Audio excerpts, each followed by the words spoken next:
Let me recognize the chair of the NCOP, even if she's not yet here. Honorable President, it's here.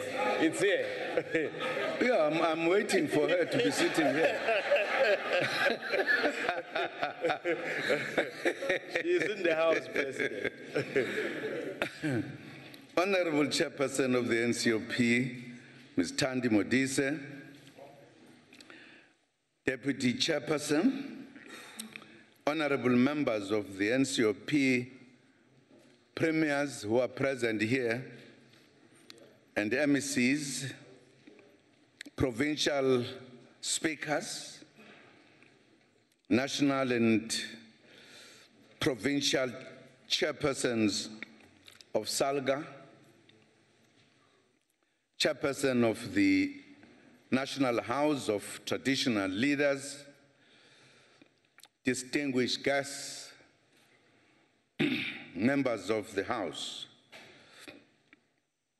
I'm honored to deliver this annual address to this august House, our National Council of Provinces.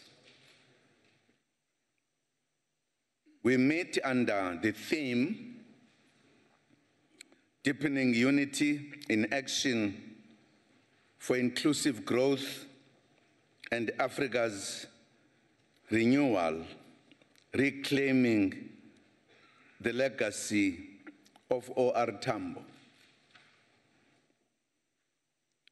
We have dedicated the year 2017 to celebrating the legacy of Oliver Regional Kaizana Tambo, the illustrious leader of our people and freedom fighter who gave up his adult life to ensuring that this country is free. We thank all who participated in the celebrations of the legacy of the OR Tambo in various ways during the year. As we end the year, we reflect on the road traveled, on the journey to deliver on the promise of a better life for our people, especially the poor and the working class majority. In 2009, I said we wanted to build a caring government, a government that knows where people live and which does its best to improve their lives, working with them. A lot has been done this year to achieve the goal in spite of difficult economic conditions. As we celebrated the 5th anniversary of the National Development Plan in September, we received good news that there was positive growth in the South African economy, taking us out of the technical recession.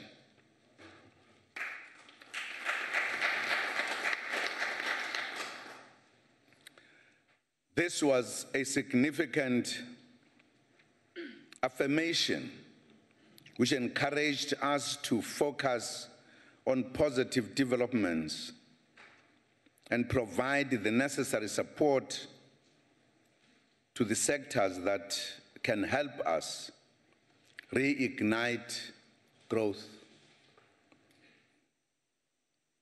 If we continue in this path, our nation will reap the economic benefits, and there will be significant change in the living conditions of our people.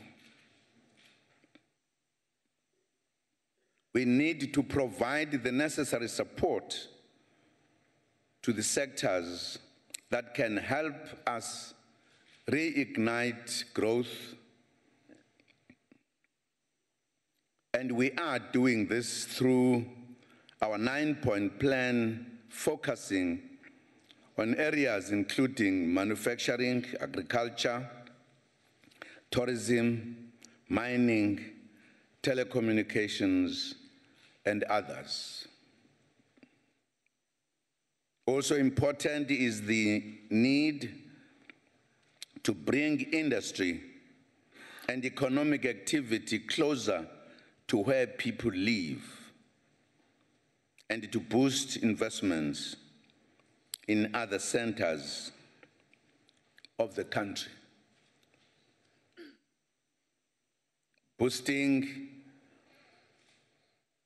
the township economy and ensuring the economic activities that put food on the table are supported remains critical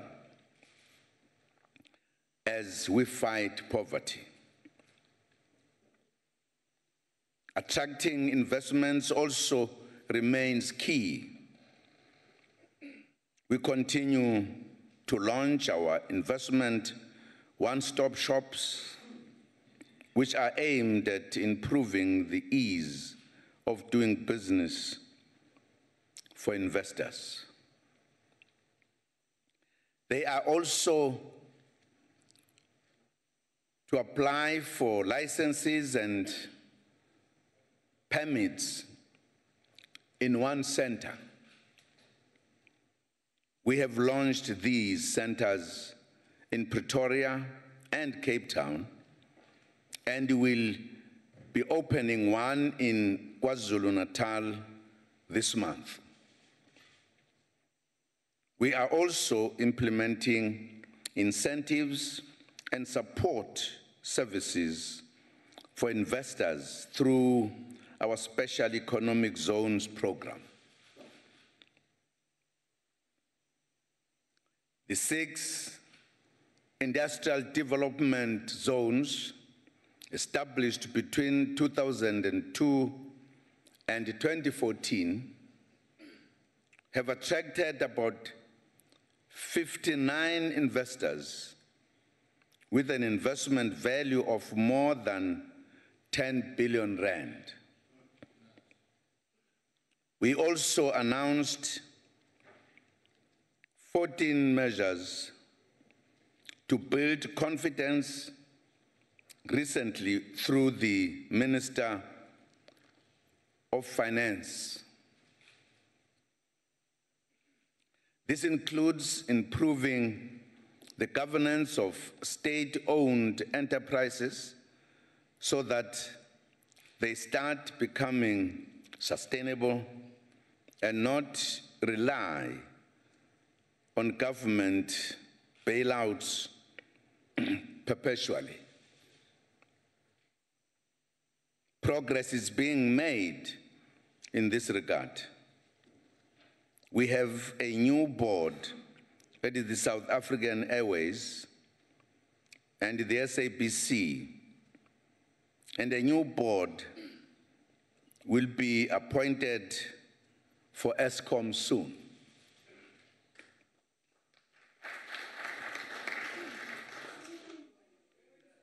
Government will continue to support the new boards as they move towards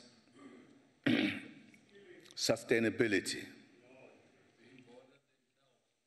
I established a presidential fiscal committee last month as we prepared for the medium-term budget policy statement. This small team is working with the Ministry of Finance to help us prepare for Budget 2018 and in particular, to help us find ways of meeting our fiscal targets in a difficult economic climate with high debt levels and lower revenue. We are confident that working together as a team in Cabinet and as the three spheres of government, we will be able to steer the country in the right direction in spite of these challenges and difficulties. We also urge unity among key stakeholders during this difficult time. We have a responsibility to promote our country externally and to solve whatever problems we have internally in a patriotic and responsible manner. Attacking South Africa and bad-mouthing the country when she is most vulnerable is irresponsible, especially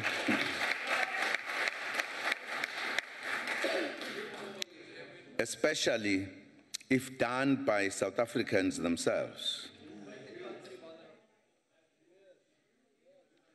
Honorable Chairperson,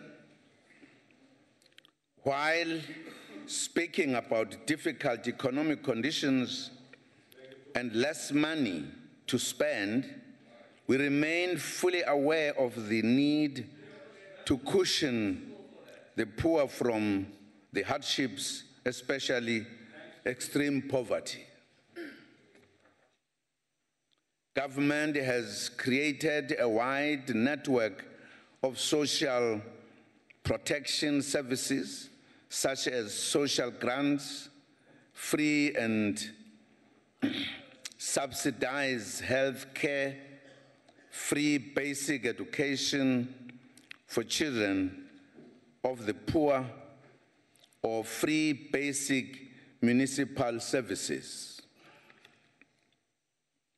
This is designed to support our people and to enable them to withstand the difficult economic climate and legacy of apartheid, which has created a huge gap between the rich and the poor, the haves and the have-nots. We know that many among the privileged classes become angry. Sorry, Honorable President. Let me deal with Honorable Isaac. Why are you standing? Honorable Chairperson, yeah, you don't have to really deal with me. I just want to check through you if the Honorable Member at the podium will take a question, please.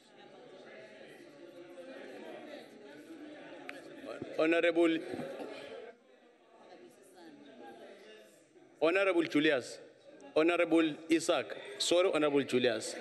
Honorable Isaac, it's an annual address. We're going to debate the annual address. Kindly take your seat. Honorable Chair, but it is a plenary. Can you take your seat? Member is a member of the House. Can you take a question? Order, members. Honorable Isaac, can you take your seat? Honorable members, in terms of Rule 32, no member is allowed to be convincing aloud. And I've been noticing members, if you have got any problem, members are listening attentively and they're going to debate the annual address. So let us not compromise the decorum of the House. Can you continue, Honorable President? Thank you, Honorable Chair. We know that many among the privileged classes become angry when we speak about the reality of the apartheid legacy, as they want it to be forgotten. We will continue to work hard to reverse the horrible impact of this legacy. It is incorrect that the income level of a white household remains 6 times higher than that of a black household. Together, we must fight and defeat this inequality as it seriously affects our path towards the reconciliation. To improve living conditions, I would like to mention a few basic services that government provides to cushion the poor. The free basic services program run by municipalities currently supports more than 3 million people. The households throughout the country. Over 2.6 million beneficiaries receive potable water, electricity, and free basic sewage and sanitation, free basic refuse removal is provided to over 2.4 million households. Uhulumeni uyasibona isimo esinzima sokutengantenga kwesimo somnotho. Ngalokhu-ke uhulumeni uletha izibonelelo kulabo abangasebenzi ukuze ikati lingalali eziko. Uhulumeni babonelela nangokuthi bathole isikali esithile sikagesi, isikali esithile sikagesi, amanzi, nokuthuthwa kwendle,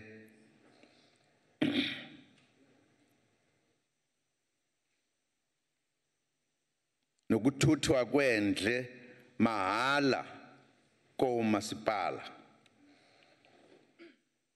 Ngalokhu uhulumeni wenza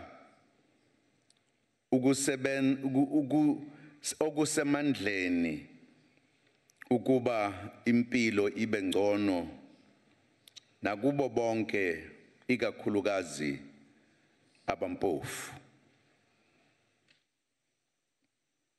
Honorable Chairperson, a home to call one's own is very important for any human being. It is for this reason that this government has since the dawn of democracy delivered over 4.5 million houses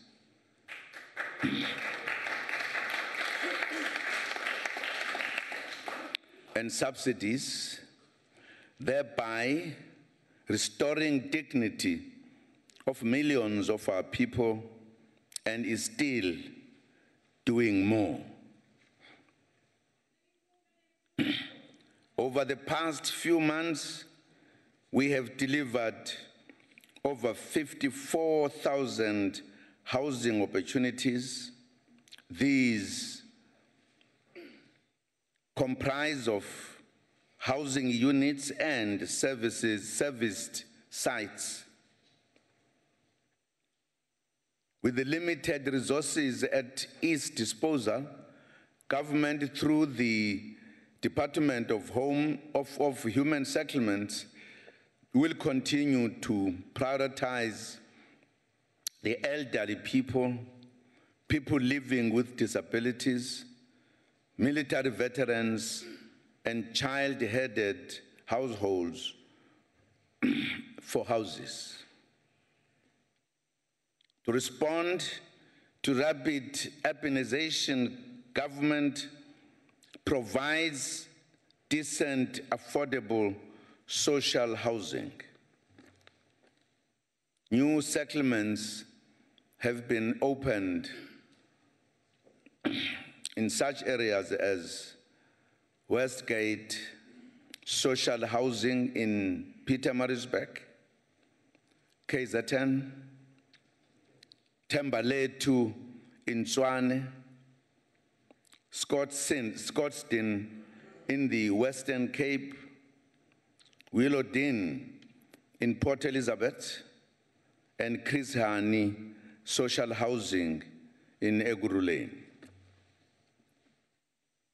The Gauteng province has launched a number of integrated mega city housing projects expected to deliver more than 10,000 housing units. These projects include Daggafontein, Westonaria,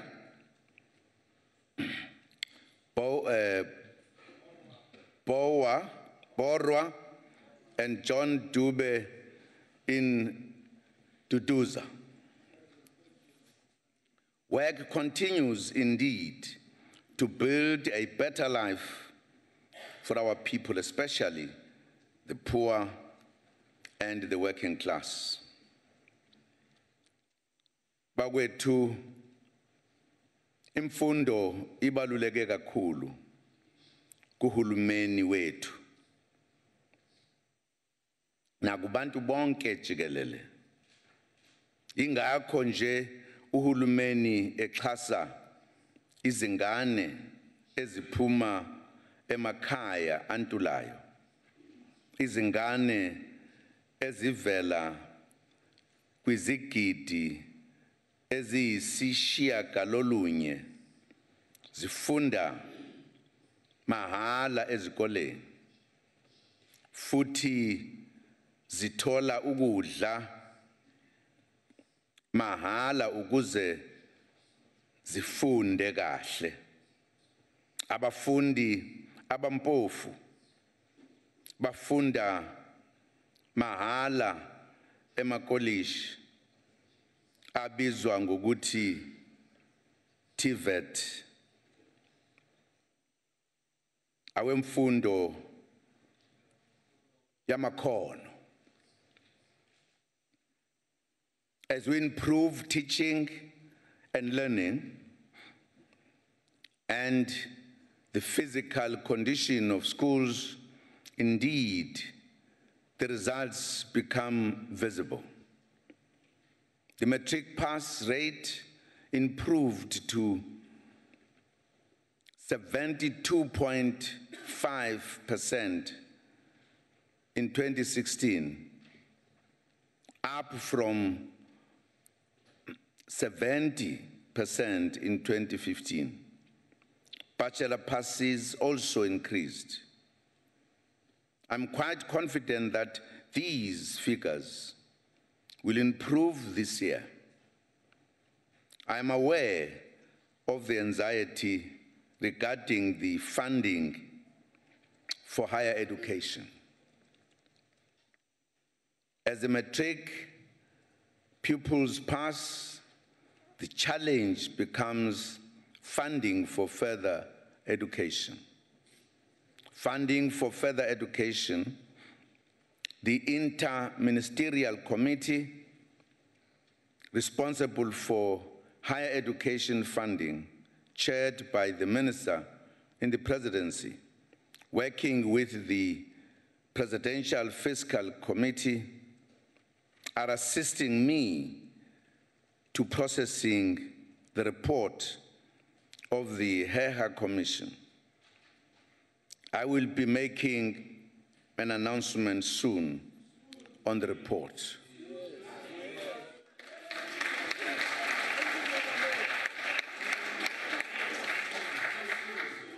We are also mindful of the need to begin our investments much early on.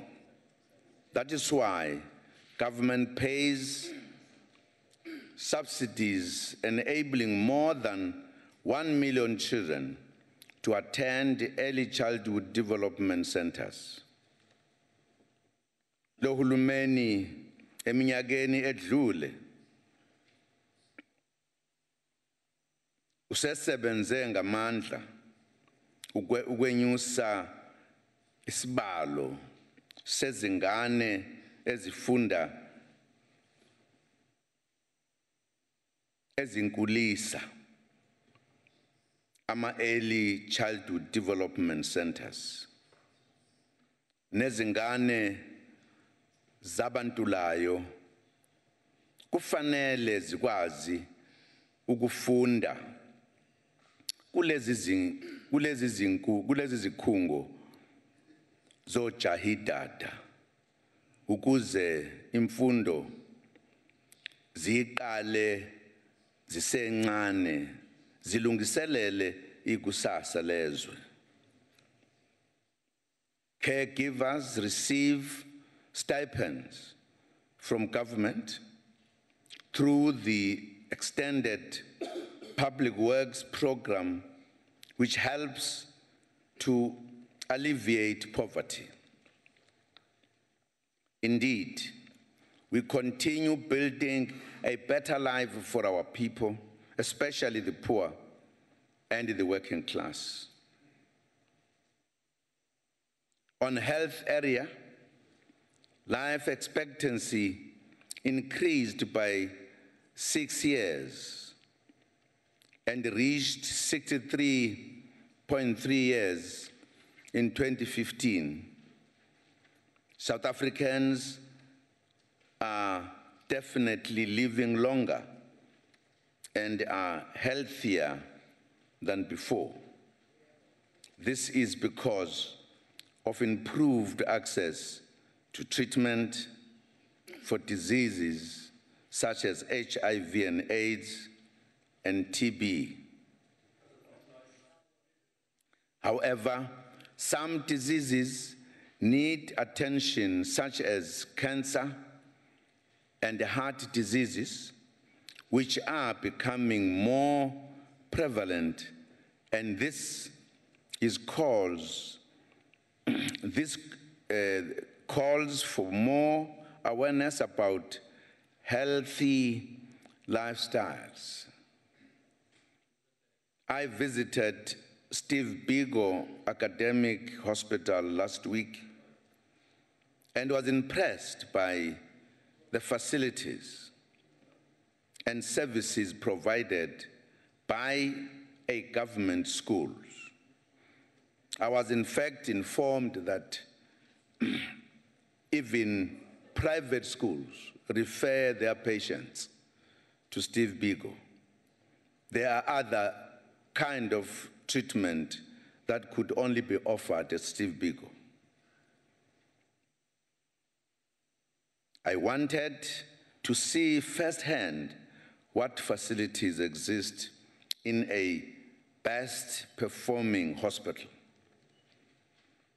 The Department of Health is aware of the complaints about the condition of many other hospitals nationwide. We urge all provinces to ensure that services and facilities are improved in all hospitals in our country, and that our people are treated with courtesy and empathy. In that way, we will truly build a caring environment for our citizens in distress. Honorable Chairperson, many families would be unable to put food on the table. Were it not for the social grants provided by government, they have become our most effective poverty alleviation mechanisms. Social grants are received by 17 million people, of which 12 million are orphans and vulnerable children. The investment in the 12 million children has yielded returns, as some have even graduated at universities. Over and above the social grants,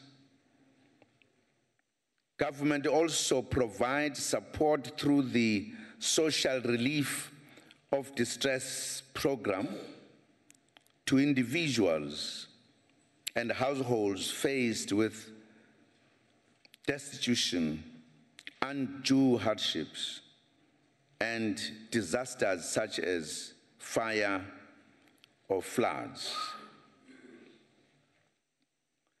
This support includes cash, food parcels, or food vouchers, and school uniforms that are provided to the distressed families for a minimum period of 3 and up to 6 months.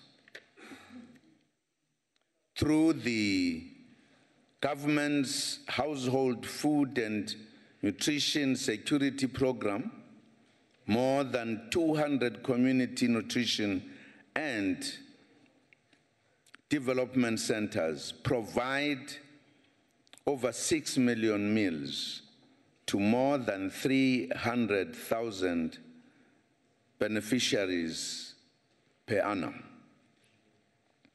In some communities, lunch is provided daily for our older persons by government so that they do not take their medication on empty stomachs. Uhulumeni uzoqhubeka nokuxhasa izingane, abadala, nabakhubazekile ngezibonelelo ukuze baphile kangcono. We know that there is concern about the social grants payment mechanism. The Interministerial Committee on Comprehensive Social Security is seized with the matter and will assist the Department of Social Development to find workable solutions within the timeframes set to ensure that the beneficiaries of social grants do not suffer.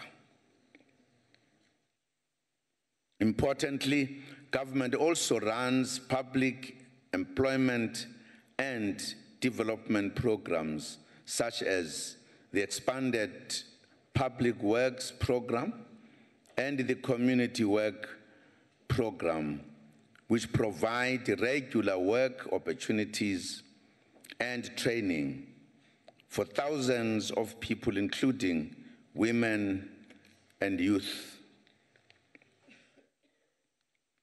Chairperson, decent work as the cornerstone of our 2009 election manifesto commits government to extend the reach of social benefits for those in need. The Unemployment Insurance Fund, to which employers and employees contribute, pays just above 10,000 claims per day at a cost of 35 to 39 million rands per day, thus contributing positively to the lives of the beneficiaries. From April to September 2017, the fund provided benefit claims amounting to 3.7 billion rand. In the previous financial year, the fund spent a total of over 160 million rands on poverty alleviation schemes, targeting those workers who may have become victims of retrenchments and/or dismissals. Honorable members, our government realizes the need to support our youth, especially those in townships and rural areas. The National Rural Youth Service Corps, which was established in September 2010, empowers youth from rural areas. More than 7,000 youth have gained various skills. Government also runs the War on Leaks program aimed at fighting water leaks while providing youth with skills as plumbers and in the various artisan trades. About 10,000 young people have been recruited onto the program by the Department of Water and Sanitation, and they are being trained as water agents and in the following artisan disciplines: electrical, plumbing, welding, instrumentation, and fitting and machinery. I would like to urge all municipalities to absorb the learners for experiential training before they could sit for their trade tests and qualify for their various disciplines. Honorable Chair, I've mentioned our poverty alleviation mechanisms. Ultimately, for us to totally lift the poor out of poverty, we have to ensure an inclusive economy. The liberation struggle was not about political freedom only. It was about ensuring the expansion of economy opportunities to include the majority. We have introduced programs such as promoting and supporting Black industrialists and Black small businesses so that we can change the patterns of ownership of the economy. This is an example of what we mean by radical economic transformation.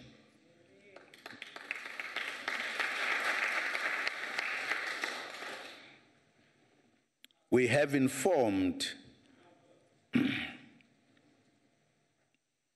accounting officers in government that small businesses must be paid on time within 30 days of submitting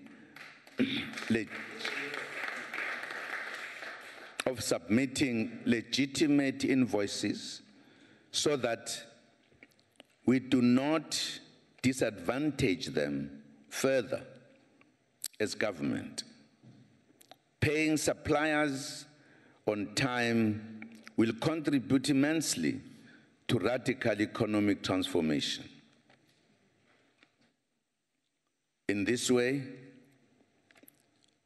this program is not just rhetoric. It is about changing the status quo in order to promote growth, expansion, and sustainability in our economy.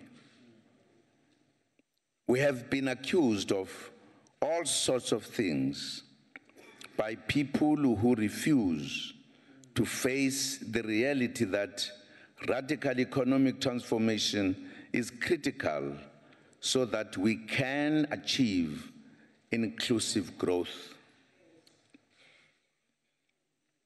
In any country, the majority of the population must play a key role in the economy. In South Africa, this has not happened due to the legacy of apartheid that many still choose to deny. Let me emphasize that radical economic transformation is government policy and arises from the African National Congress and not from outside the country, as many rumor mongers claim. It is delegates at the ANC conference in Mangaung in 2012 who felt it necessary that the economic transformation takes center stage as the next phase of liberation. The conference declared that we had begun a second decisive phase of our long transition from colonialism of a special type to a national democratic society, and that this second phase would be characterized by more radical policies and decisive action to effect socio-economic and continued democratic transformation. When I was inaugurated as President of the Republic for the second time on the 24th May 2014, I began to give effect to the resolution in my inauguration address. I outlined that the focus of the fifth democratic administration for the years 2014 to 2019 would be to implement radical socio-economic policies.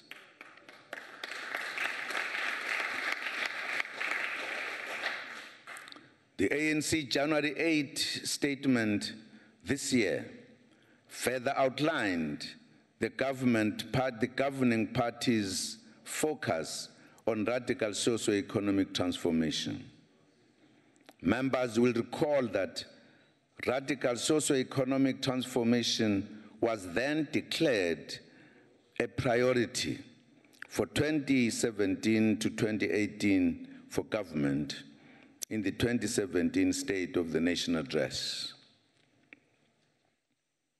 We defined radical economic transformation referring to fundamental change in the structure, systems, institutions, and patterns of ownership, management and control of the economy, in favor of all South Africans, especially the poor, the majority of which are African and female. We are already busy with the implementation of many aspects Order, honorable of the members. policy Honorable President, can you use the 5 minutes to round up? Order, members.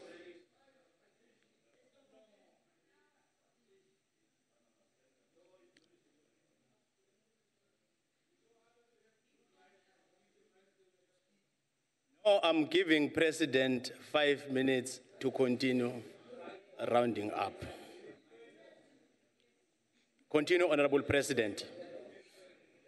We are already busy with the implementation of many aspects of the policy through our 9-point plan, ensuring that work done in the priority sectors that we have targeted for attention in order to reignite growth include the meaningful participation of Black people who were excluded in the past. These sectors include mining, manufacturing, agriculture, energy, tourism, IT, water and sanitation, industrialization, and others. We invite local and foreign investors to ensure that their investments promote indigenous participation to ensure sustainability.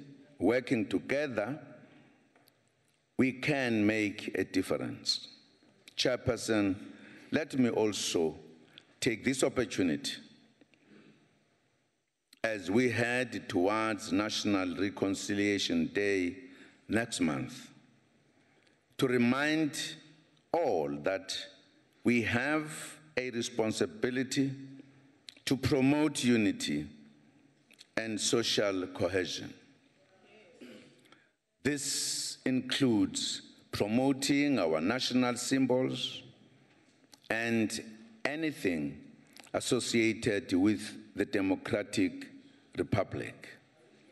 It is of serious concern that some of the people who marched repeatedly against farm murders last Monday displayed symbols of racism and of the past, such as the old apartheid flag.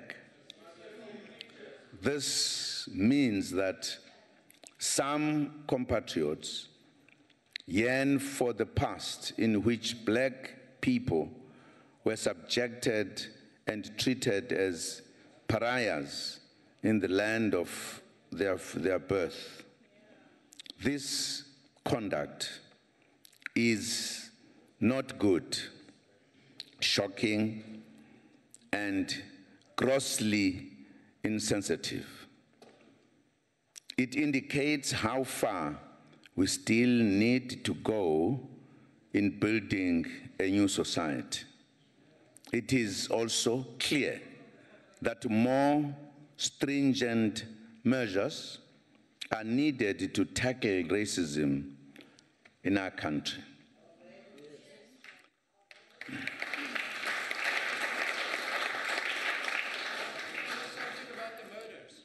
The Department of Justice is finalizing the legislation to outlaw hate speech and racism, as there should be consequences for such unpatriotic and divisive conduct which seeks to take us backward.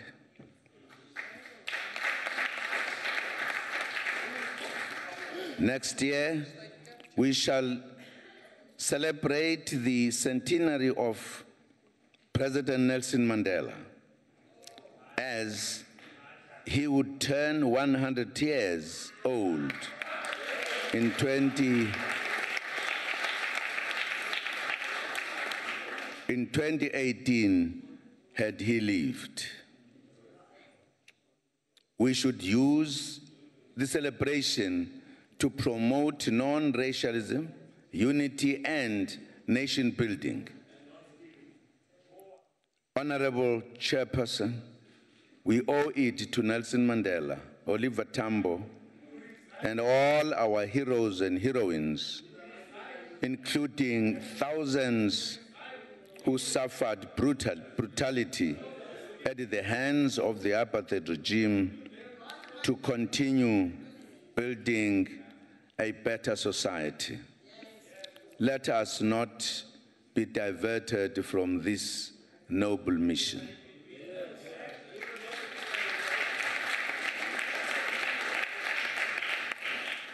We have it within our power to make South Africa a better place for all our people, especially the poor and the working class.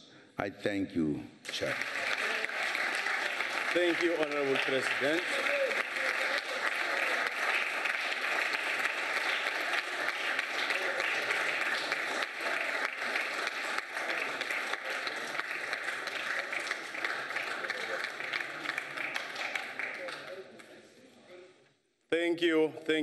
Thank you, His Excellency President Zuma.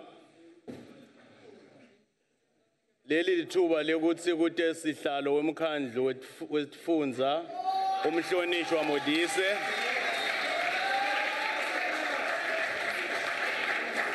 Chairperson, my respects to the President, the Premier of the Eastern Cape, Speakers and Deputy Speakers of the legislatures, MECs, special delegates, honorable members.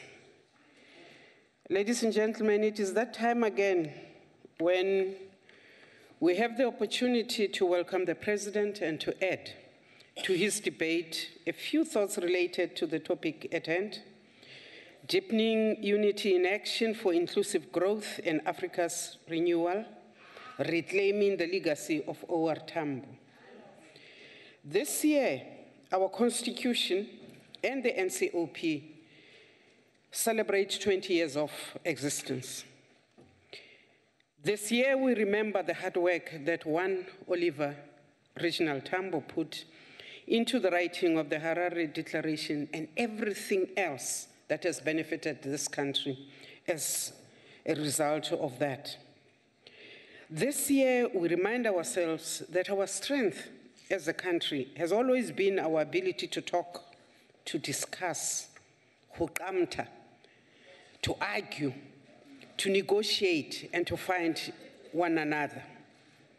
This Constitution is a product of finding one another, of hearing, of reasoning together. Our Constitution, honorable members, is not perfect. But then the material conditions in this country has never been perfect.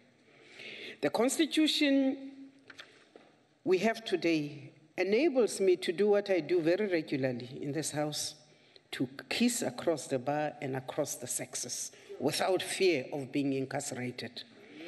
This Constitution has created the NCOP, which enables every citizen and every person living within our borders to approach us, to petition us, to present to us whatever concern they may have about anything within the walls of this country.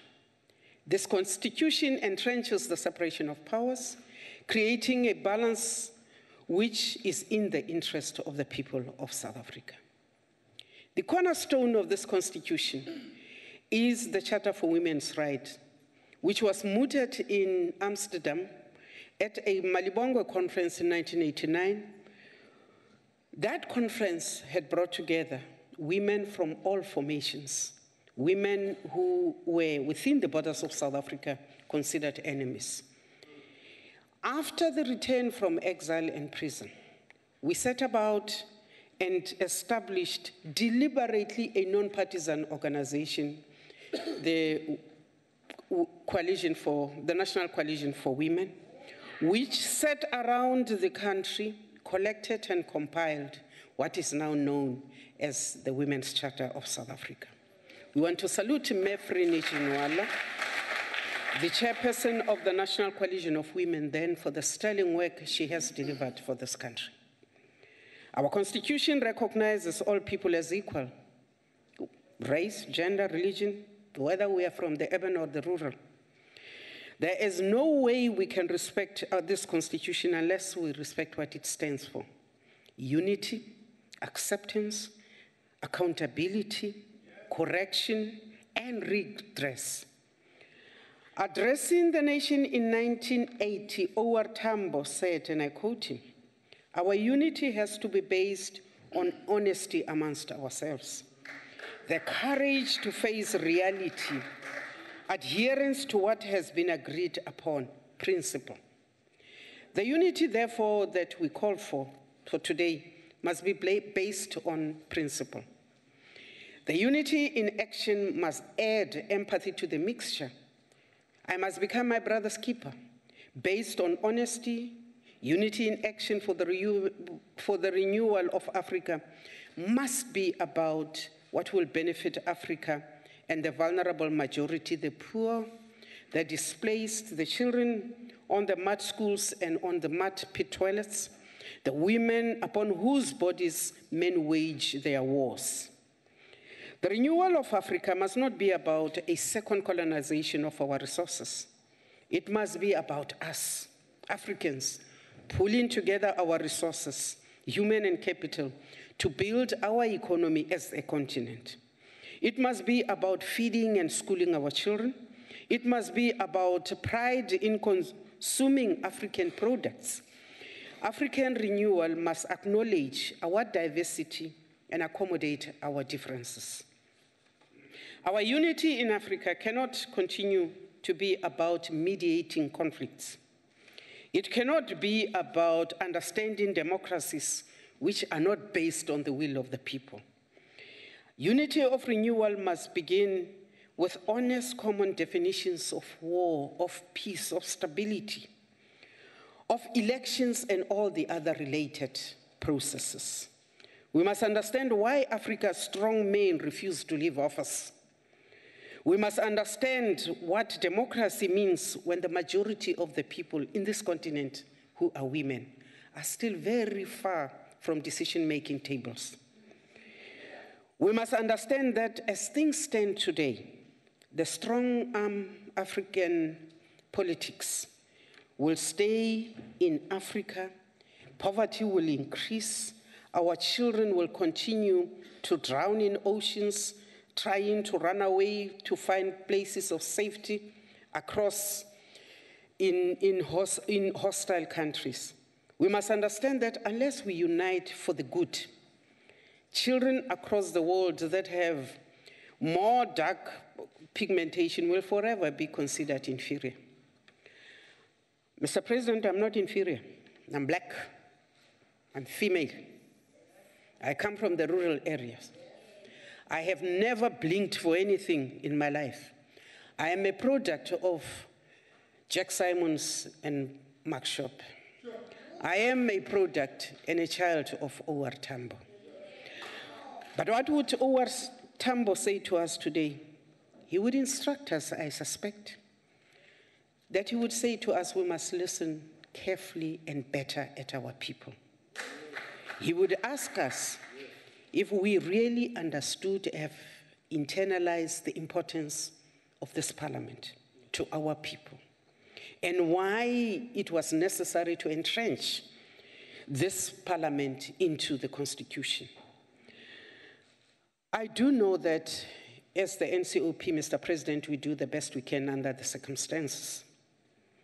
We represent local government and the provinces in this House. We discuss matters which affect the local government and provinces at a national platform. We take parliament to the people. We debate, we put questions to the executive. We spent time in the provinces on local weeks and on local government weeks, provincial weeks, and on oversight weeks. We do the best to represent this country and this parliament internationally. But Mr. President, we can do better. We can help reconsolidate the African parliamentary diplomacy by re-looking at and signing off the Pan-African Parliament hosting agreement. We can try and understand why we are lagging behind in establishing the SADC parliament. The West and the East African regions have already set up their parliaments and they are running, Mr. President. Mr. President, the South African Parliament does need to get closer to you and finance to discuss the manner in which Parliament gets to its budget, because that affects how we function. I would also like to say that, Mr. President, the NCOP would like to, before January, deposit a report which will suggest what we think are the problems and the challenges of the NCOP as we are structured, and what we think we can do into the future. We think that we have just come back from a very successful program of the NCOP, our taking Parliament to the people in the Free State. Taking that experience together, we want to say that there are two major challenges that we observe, Mr. President. That is one, the maintenance of the RDP houses that we give to the aged, to the indigents, and to the orphans. We think that we do need to relook at policy, because what we found was beyond the province, was beyond the people to maintain these houses. We also want to say something which I know, Mr. President, you will remember I used to harp on: a relook at the concurrent powers between the provinces and the national executive. Because this has a bearing sometimes when you analyze the gaps on service delivery, the misinterpretation on the mandates, and therefore the quickness of government to deliver to the poor. As we say, Mr. President, the taking Parliament to the people has taught us that we need to be closer to the people. We need to bring people more into decision-making. We need to listen better, but we also need to do more as Parliament to educate. We want to say that our public participation model is to entrench participation, but it also needs us to popularize it. We want to urge provincial legislatures to pay particular attention to the quality of public education, whose primary objective is to empower communities, especially those in the rural, the poor, and the vulnerable, so that they can participate effectively and meaningfully in the processes of their own developments. The truth is, democracy is expensive, because for the people to participate meaningfully, they must be educated. And that education means you must lay out the resources to do accordingly. Mr. President, our father, our leader, OR Tambo was a servant of the people. He was a reservoir of wisdom. He kept us, the different cultures, the different interests and aspirations within the ANC, well together. He was religious, but he never was intolerant to those people who did not believe in anything. He taught us to give space. He taught us to learn and teach. He taught us to respect and to move always at the pace of those who were the slowest amongst us. He taught us tolerance and patience. He taught us to listen. He was not weak. He was quite decisive. And yet he gave even the youngest amongst us the space to converse, to discuss, and to debate. He was a leader of leaders. He was our father. And Madiba said he was one of a kind. He was golden. In closing, as we pay tribute to this great leader of our people, we must emulate him in deepening unity amongst ourselves for inclusive growth. We must work hard to grow our economy, to be able to address the triple challenges of poverty, unemployment, and inequality. We must redouble our efforts to build a united, non-racial, non-sexist, and prosperous country. We must dedicate all our energies in fighting corruption, unethical behavior, and underdevelopment, not only in our country, but throughout the continent. Ke a leboga.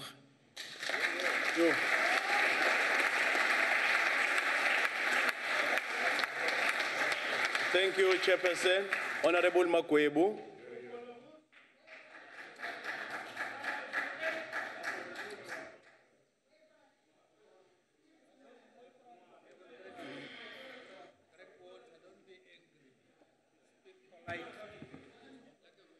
Honorable Chairperson, members, and fellow South Africans. You know, it's always a privilege to speak after you, Mamudisa. I truly respect you. And Mr. Zuma, you know, you didn't disappoint today. You know, your speech left me cold, just like your sauna. Honorable Chairperson, every man is appointed to live once and die. But before they die, they will have a moment. Whether in prison, as I hope so in your case, Mr. Zuma, whether in the stoop of your veranda in your house, a man will look back in their lives and see the legacy they leave behind, as we are pondering the legacy of Tata OR Tambo. Some will look back with joy and gladness in their hearts. Some will look back with pain and agony in their hearts. Honorable Makwebu, can you take your seat? Let me take the Chief Whip. Honorable Chief Whip. Chair, I appreciate the determination of the member, but should not cast doubt on the integrity of the state president by inference. Order members, I don't need assistance. Honorable Makwebu, I must confirm, Chief Whip, I have to seriously consider it on Hansard to make an appropriate ruling. But Honorable Makwebu, my advice, refrain from anything that will be casting doubt to the integrity of His Excellency President. Can you continue? Order members. Honorable Makwebu, sorry, before you can continue. Honorable Engelbrecht, the rules are very clear about somebody who's disorderly in this house. And I've been observing, we have been consistently disorderly in this house. Refrain from doing that. Continue, Honorable Makwebu. Thank you, Honorable Chairperson. Some men will look back. Honorable Makwebu, let me take Honorable Julius. On a point of order, Chairperson, I'm sorry, Honorable Makwebu, but Chairperson, we will not be bottled in this house. We have a right to heckle in this house. She heckled. How can you call it out of order? Why didn't you call it to order at that time? You say you continued seeing it all the time. We will not be bottled because you want to protect the president once again. We have a right to hold the president accountable here, and we will do just that. You will not stop us today. We will hold the president accountable. Can you take your seat? Honorable order members, Honorable Julius, you know the rules of the House are very clear. I'm not going to be subjecting myself to be discussing rules of the House. If you have got a problem about my ruling, there's an appropriate way of a procedure. I'm not going to be subjecting myself to be discussing rules with you. Continue, Honorable Makwebu. Honorable Chairperson, some men will look back with joy and gladness in their hearts, and some will look back with agony and regret. OR Tambo's legacy is unquestionable. He served in hope of freedom for all South African people with distinction until death. It is said, in life, it's not how you start, but it's how you finish. Mr. Zuma, your legacy is the opposite of Mr. OR Tambo. You were a freedom fighter, but as we recently learned, you are alleged to have been complicit in the deaths of MK cadres Tammy Zulu and Cyril Raymond. who were tortured and murdered while they were in your care. You did not even allow Zulu's parents to visit him in detention. We now know the truth, that you've always been a villain. Honorable Makwebo, let me take Honorable Mtimunya. Honorable Mtimunya, can you take your seat? I rise on a point of order, Chair. Honorable Makwebo is making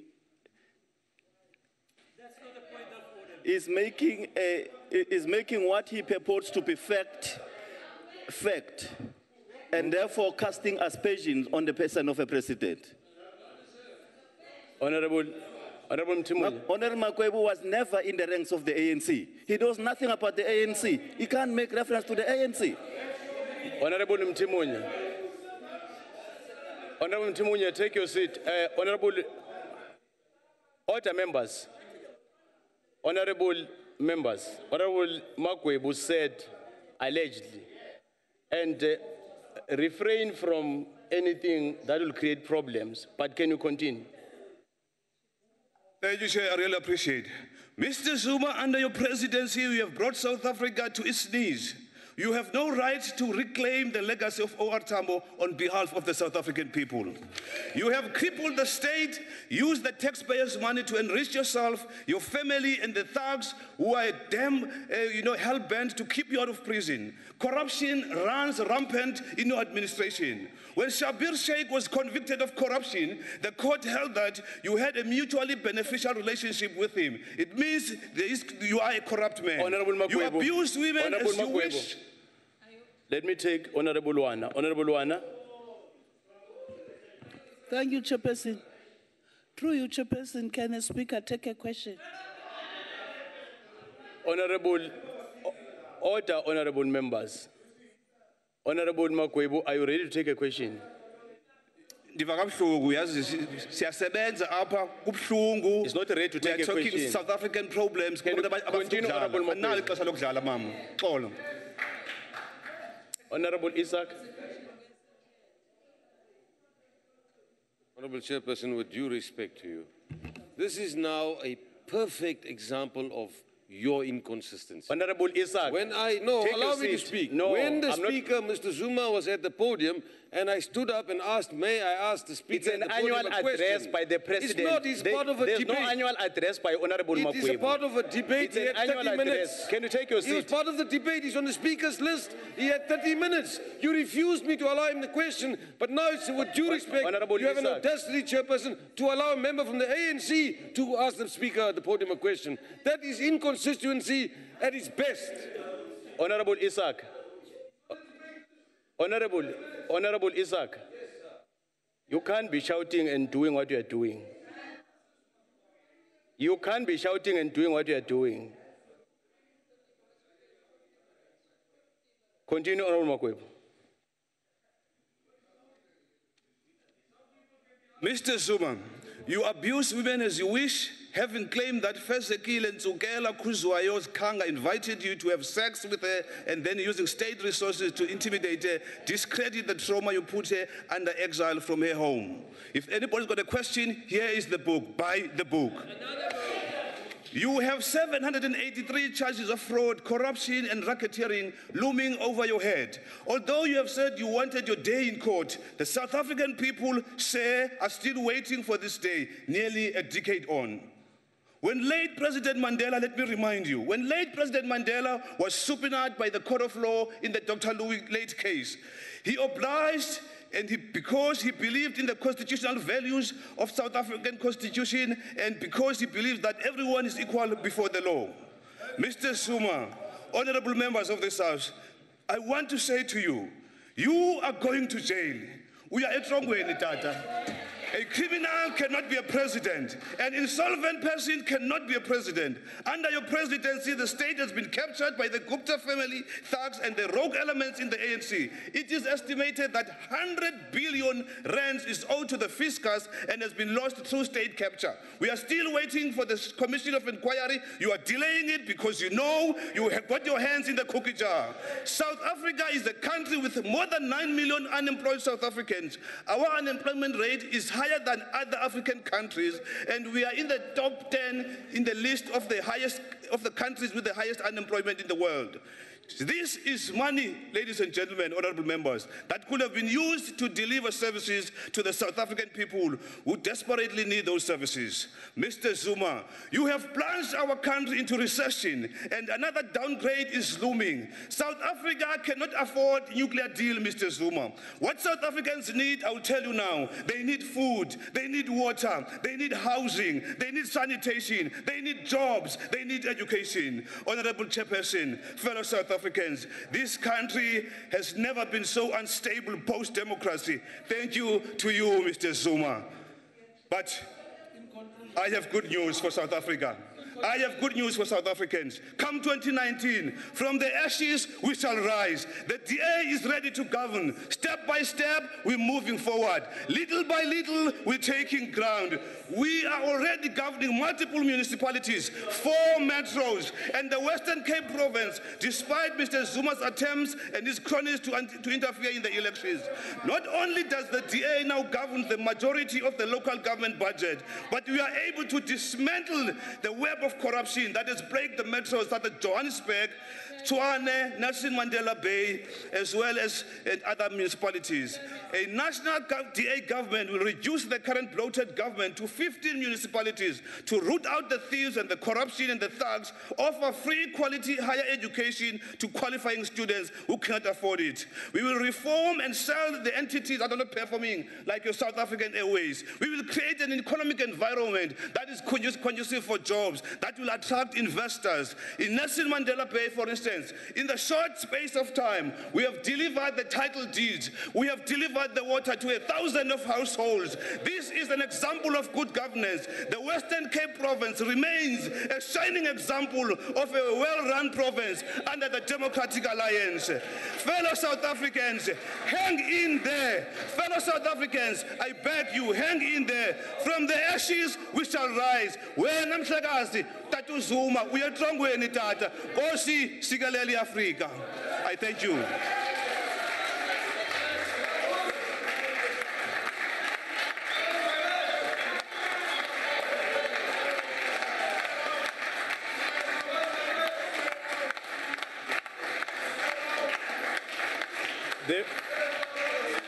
The Honorable Premier of Eastern Cape, Honorable Maswale.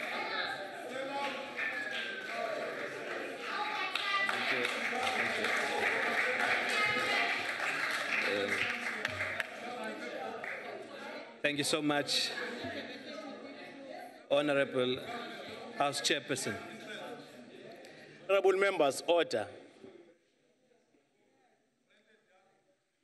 His Excellency, the President of the Republic, President Jacob Zuma, the Honorable Chairperson of the National Council of Provinces, Honorable Premiers, the Speakers, MECs, the esteemed members of the National Council of Provinces, the leadership of the South African Local Government Association, the special delegates here, ladies and gentlemen, good afternoon. It truly gives me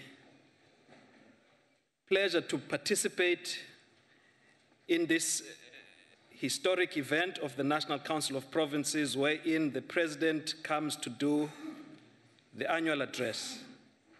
I have to remark at the onset, Honorable Chairperson, that the Honorable Speaker before me, I don't think he was addressing himself to the debate that is before the House today.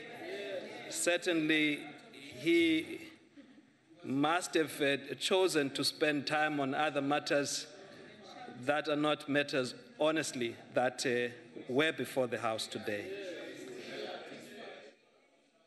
Honorable Chairperson, as we continue to celebrate the centenary, absolutely. Members, honorable members, sorry, Honorable Premier, honorable members, heckling is allowed, but drowning the speaker at the podium will never be allowed. In terms of our rules, let us be ordered. Let us not compromise the decorum of the House. Continue, Honorable Premier. Thank you, House Chairperson. As we continue to celebrate the centenary of this outstanding revolutionary and father of our democracy, it is most fitting that the National Council of Provinces saw fit to pay tribute to this in this manner. Honorable Chairperson, unity is not some intangible dream or some concept mysteriously inherited in the transition into our democracy. It is certainly not some theory or some artifact that must be placed on a mantelpiece and looked upon from afar as something to be admired or dusted off once and every now and again. Unity is a choice. Unity is a way of living which our forefathers and their ancestors before them treasured, nurtured, and chose in order to survive and thrive. This very platform, the National Council of Provinces, is itself a choice which we have made as the country on how we can give expression to the desire to unify and bring together the three spheres of our government in order to collectively uplift the lives of our citizens. Not to come here and shout in a manner that does not bear any reference to uplifting the lives of our citizens. It is a choice that we have made because we understood, as those that came before us understood, that we can only do so much on our own as separate individual components of a bigger whole. Just as ears are needed to hear what the mouth says, so does the NCOP work together to keep the engine of government moving in the same direction in order to reach our goals. Honorable members and distinguished guests, this unity that we chose will not come like manna from the skies. It must be worked for. We must fight for it, and we must be prepared to sacrifice for it. It calls for action. It is not enough merely to talk about it, but it is important what we do towards it. Hence the relevance of the theme, unity in action. There is nothing to be achieved without action. OR Tambo himself exemplified this in many instances. One such was when he mobilized fellow students towards a common cause when they staged a boycott of classes at the University of Fort Hare following an assault on Black African women who were working at the university kitchens at the time. Another more famous action that he led in 1985, following the state of emergency, he called on all South Africans, black and white, to unite in order to make apartheid ungovernable. His advocacy work towards a multi-party democracy with an entrenched Bill of Rights directly influenced the constitutional democracy we enjoy today. His successes can directly be attributed towards the ethos by which we honor him. He consistently realized that we would have to work with like-minded people to effect the change he believed it was necessary for the future of this country. Even if it meant working towards changing their minds, convincing them, he did as much. I have mentioned that we chose unity. In order to give effect for it, there must be focused action and in a dedicated manner. Coming from the province of the Eastern Cape, recent statistics have revealed us to be afflicted with the most poverty countrywide. Despite our hard work and best efforts, we continue to bleed human and intellectual capital, often to the benefit of our better provisioned cousins to the west, to the north of us. This is often the result of what in economics is called pull factors of a market system. Such pull factors include aspects some of us easily could take for granted. The example I could make is reliable piped water, reliable infrastructure in the form of roads, electricity supplies, as well as sanitation. With your indulgence, Honorable House Chair and honorable members, allow me to paint a picture why, now more than ever, it's important for us to work in unity in order to achieve inclusive growth. The Eastern Cape, the home of Oliver Tambo, Nelson Mandela, and many others, is a rural province with rural benefits as well as challenges. As we are all aware, just that notwithstanding the dividend that apartheid bequeathed all of us with, presently, the provisioning and resourcing in South Africa is biased towards population density.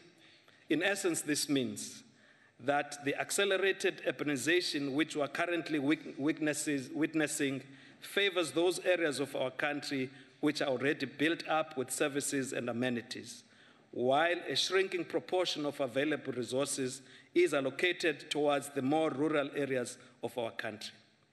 This point we make that the experience over the last 23 years should be informing us well in looking at some of the matters that need to be revisited, more so as we grapple with the issue of fundamentally altering the economic fortunes of our country. We should lend our minds to the question of the sustainability of the present trend or trajectory of urbanization with its attendant pressures, as well as the current structure that we are maintaining of allocating resources between parts of the province, of the country. It should be that we consider the reality that in provinces like ours, where owing to opportunities existing elsewhere, people continue to migrate between these places, they never cease belonging to those provinces. From time to time, they revert back and are required to find their home provinces with the adequate infrastructure and resources needed to sustain their families. It is in this context that we make the case that there is, in spite of the progress we're making, a need to revisit some of the methods we are applying. We are happy, Mr. President, to note that presently government is considering both the local government equitable share allocation formulas as well as the provincial equitable share as a component holistically of revisiting the division of revenue nationally. Probably a point similar to that the national chair of the Council of Provinces was making in respect of funding of parliaments. Perhaps that conversation must be undertaken countrywide. Saying this does not mean we're taking away from the fact that definitely for the majority of our citizens, what was in the past and the situation today, there's a marked difference. There's a lot of change in the lives of our people in the rural areas. For the first time, as we're marking this centenary, for the first time, Ogogo, they can light in their houses under this democratic dispensation, a matter that they didn't have for ages when they used to be governments before that. So, whilst making the points about the need to revisit some of these fundamentals, progress is being made. Many are having access to houses. We did so right in Kantolo, right where Oliver Tambo comes from. Our unified actions to achieve inclusive growth must be driven by a sense of compassion, ubuntu, which all of us should be familiar to. Our unified actions must be informed by the spirit of equity, not merely in name, but actually in resourcing and support all parts of the country. As I conclude, Your Excellency, Oliver Tambo had this to say, and I quote, "Racial discrimination, South Africa's economic power, its oppression and exploitation of all black peoples are part and parcel of the same thing," close quote. It is this unique insight on the unsuccessful design of the apartheid system, together with lessons learned, which will guide us towards the proper and sustainable solutions that can provide a better life for all. Definitely not coming to these podiums and shout purpose without any sense of purpose, as some of the members, and particularly the one who spoke before me, did here. The fight for freedom must go on until it is won. We cannot rest. Ladies and gentlemen, until our people have achieved economic freedom, we have not yet won the fight. We cannot rest. Until the rural communities of this land are economically emancipated, we cannot rest. We have a lot of work to do. If we want to achieve the enduring successes of the legacy of which Oliver Tambo exemplified, we must be of like mind and of unified action. Let the world know us for the strength of the unity which we display. Let's give our actions pure testament that we embrace it with every fiber of our beings until our time of rest has come. For now, we cannot rest. I thank you, Honorable Chair. Thank you, Honorable Premier. Umhlonishwa Motara.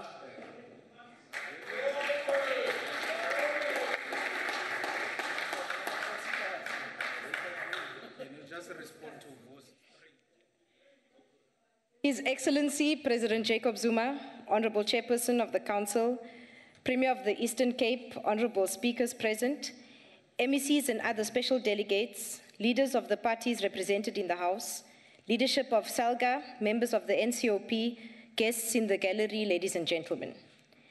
In a small but popular township called Wattville, in a fairly decent by township standards stadium, an 8-year-old child took to the podium and delivered a welcome address to a giant of our people and living legend, Oliver Renewal Tambo. The longest-serving president of the ANC was returning home in the December of 1990 after 30 years of living in exile. She concluded the address by lifting her fist in the air, accompanied by an impassioned aluta, to which the massively gathered crowd responded, "Continua." The ANC Women's League of the area prepared the address and gave the responsibility to represent all of South Africa to this 8-year-old girl, a young pioneer. That young girl was me. That place is Wattville, Benoni, a black township adjoined to an Indian township called Actonville, which is where I grew up. The late President OR Tambo and his family lived in these two places until his untimely death in 1993. Today, he rests next to his life partner, Mum Adelaide, in the Wattville Cemetery. The fact that he returned to his township home and insisted on being buried there was owed to his insistence on remaining amongst the people and living humbly. He was an active member of the Benoni branch of the ANC, the first branch to launch in the PWV region after the unbanning of the ANC. This is in no way an attempt on my part to answer the very irrelevant question asked by many, even asked by some who are members in this House, where were you? But rather it is a method I use to remind myself of the giants in whose shadows I once stood in. It is a method I use to ask myself, what am I doing today, as I have been given the responsibility to use this platform provided by the advent of democracy. Others abuse the platform and raise personal attacks on others. Others have taken an extreme approach, which is simply to boycott. While we are grateful that they have given us peace and a good working environment today to be able to bring issues about our people's living conditions as well as offer solutions, we must caution that history has no blank pages. In years to come, when it will be asked, where were you when we debated inclusive growth and Africa's renewal, the answer will be Abeko. Today I stand before you with a self-prepared address to offer my thoughts on how we could go about reclaiming the legacy of OR Tambo and unite together towards creating inclusive growth. How can we actively reclaim the legacy of such a great man? Well, there are many ways in which to do this. One very important one would be to not abdicate our responsibilities. South Africans expect us to represent them and find common ground on how we deal with issues that affect us across racial lines. They have not elected us to personalize our problems, blame individuals, or grandstand on the backs of the downtrodden and excluded. I even witnessed an honorable member, who I'm not going to mention, chairperson, who sat here reading a book instead of respecting himself and others and take this debate, the platform and environment seriously. He's even out of the House now. Your Excellency, I have witnessed firsthand what a program such as the Black Industrialist Program can do. It has unearthed talent, passion, entrepreneurial skills, and innovation. But I think there are areas which can and must be improved on. We will attain socio-economic transformation if we are going to continue funding, and we will not, attain socio-economic transformation if we are going to continue funding and supporting businesses and industries which are characterized as safe or done before or tested elsewhere. We will have to be bold and risky and enter uncharted waters if we are to propel our economy forward. Innovation will have to be embraced. We really should not be fearful of the unknown. Calculated risks that even have an element of going with our gut, as opposed to being overly bureaucratic in wanting to deliberately uplift and economically empower our people. We should not be apologetic about insisting that our people are enabled to create generational wealth, financial and economic inclusion, ownership, employment, and employers.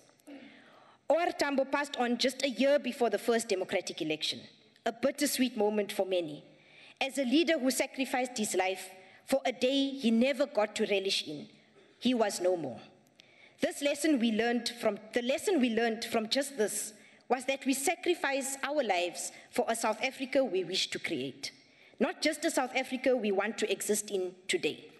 Our efforts must be exhausted in doing the things for our country and continent that we may never realize, but that we believe will be the daily experience of our people. That is the essence of sacrifice, the lifeblood of leadership, the meaning of service.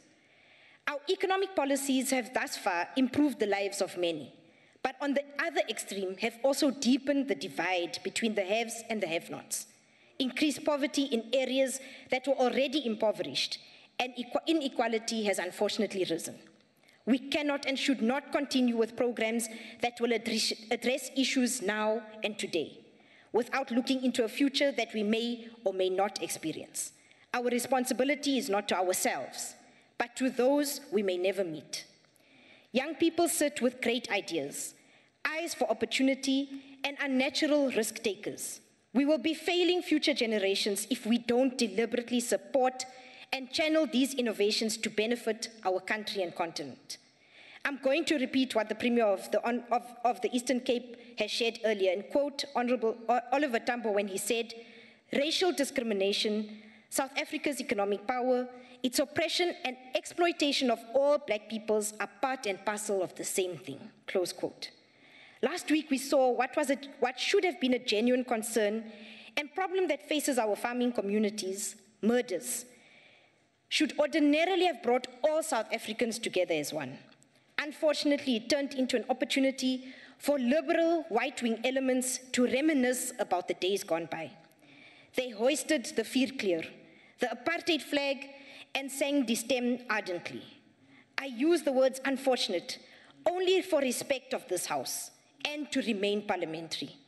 If I am given an opportunity to repeat the happenings of last week, I will not hesitate to better characterize the abhorrent actions of that day. As OR Tambo said, racial discrimination and economic power are one and the same thing.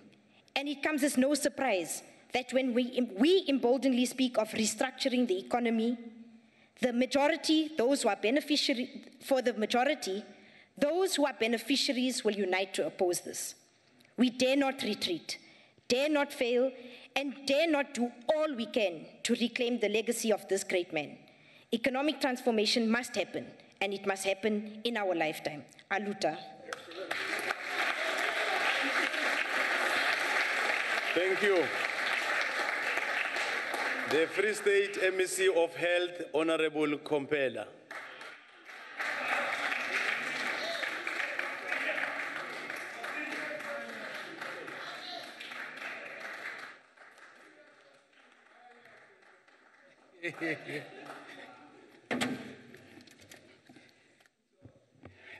Thank you, Chairperson, Honorable President, Honorable Premier, MECs, and all honorable members of the House. I want to prepare my mind. I want to say mental slavery is the worst part of slavery because it makes you to attack those who want to liberate you. That's an unfortunate part. empa motsamaisi wa mosebetsi batho ba ko hae ba Freistata ba nkopile hore ke etse puo ena ya mookamedi hore ba utlwe ba tle ba kgone ho utlwa hore na ke fitise melaetsa ya bona na. Mopresident, batho ba Freistata ba re ba leboha ka baka la hobane o re file ka tsela eo batho ba bangata ba kekeng ba re fa ka yona. Ntho ya pele eo ile ngwa re hietsuwe wa e beha ka sehloohong ke hore ke lefa thuto ka baka la hobane ha ke na gauta le silivera e nka lefang yona. Hobane thuto ke ntho eo ba kekeng ba utswa, ba kekeng ba e lahlehelwa, ba tla phela ka yona bophelo ba bona kaofela. Mme ha mokgatlo wa African National Congress jwalo ka Oliver Tambo e ne le o mong wa baithuti, e ne le o mong wa dirutehi, re latela tsela eno ya hore bana ba rona ba kgone ho latela tsela eo hore le bona e be baithuti le barutehi. Mme ke batla hore ntho ya hore re etse thuto pele, Mopresidente, rona ko Freistata re ile tla rapotlaka ra nka monyetla ono ka matsoho a mabedi. Mme nka bolella South Africa hore ha hona sebaka ka hara Freistata moo ho senang le ngwana le torotsonyana e nyanyana ya ko Cornelia, moo re senang ngwana a ithutelang bongaka teng. Kaofela ditorotswana tseo ho na le ngwana le mong a ithutelang bongaka. Ba mane sehlekehlekeng sa ko Cuba. Mme ba re ha re kgutla ska re isa ditoropong tse kgolo, re batla ho ya mane ditoropong tse nyane re tle kgone hore re lo thusa bothata bona ba batho ba tshwereng ke ho kula ho kana. Mme ha o fihla sehlekehlekeng seno sa ko Cuba ba sebedisa ntho e re bitsang hore ke thibelo, ho na le hore preventative, ho na le hore ba sebedise curative. Mme rona mona South Africa mona re sebedisa a curative, e leng yona e batlang tjhelete e ngata kaofela.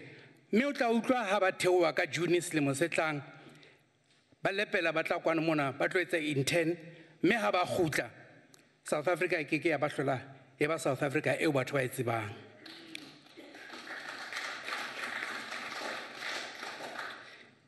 Honorable Chairperson, mme ka bophelo bo botle le thutong re ka nna ra re se natla sena sa molwanela tikoloho Oliver Tambo mo a leng teng wa bonya wa bososela ka baka la hobane rona ko Freistata bophelo a batho ba ko Freistata dilemo tsa bona di eketseile, ba phela nako e telele. Mme ha o phela nako e telele ke ho bontsha hore bophelo bo botle bo teng. Mme rona ko Freistata Mopresidente re batla hore re ikgantshe ka hore maoba mona ne ke bua ka hore matjhaba a SADC le UN ba ne ba re a ke le potlakeng le kene ka hara Freistata le bona hore na hobaneng bana ba so hlokahale ho bomma bona ha kana ebe bona ba etsa jwang ka baka la hobane ntho e bitswang ka sekgowa the infant mortality rate re le ra e otla ya fihla mangweleng kwana.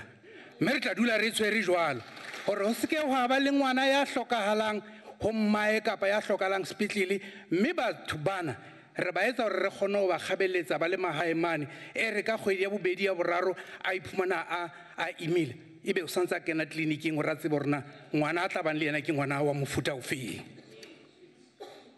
Mme ntho eno ke ntho ya bohlokwa eo.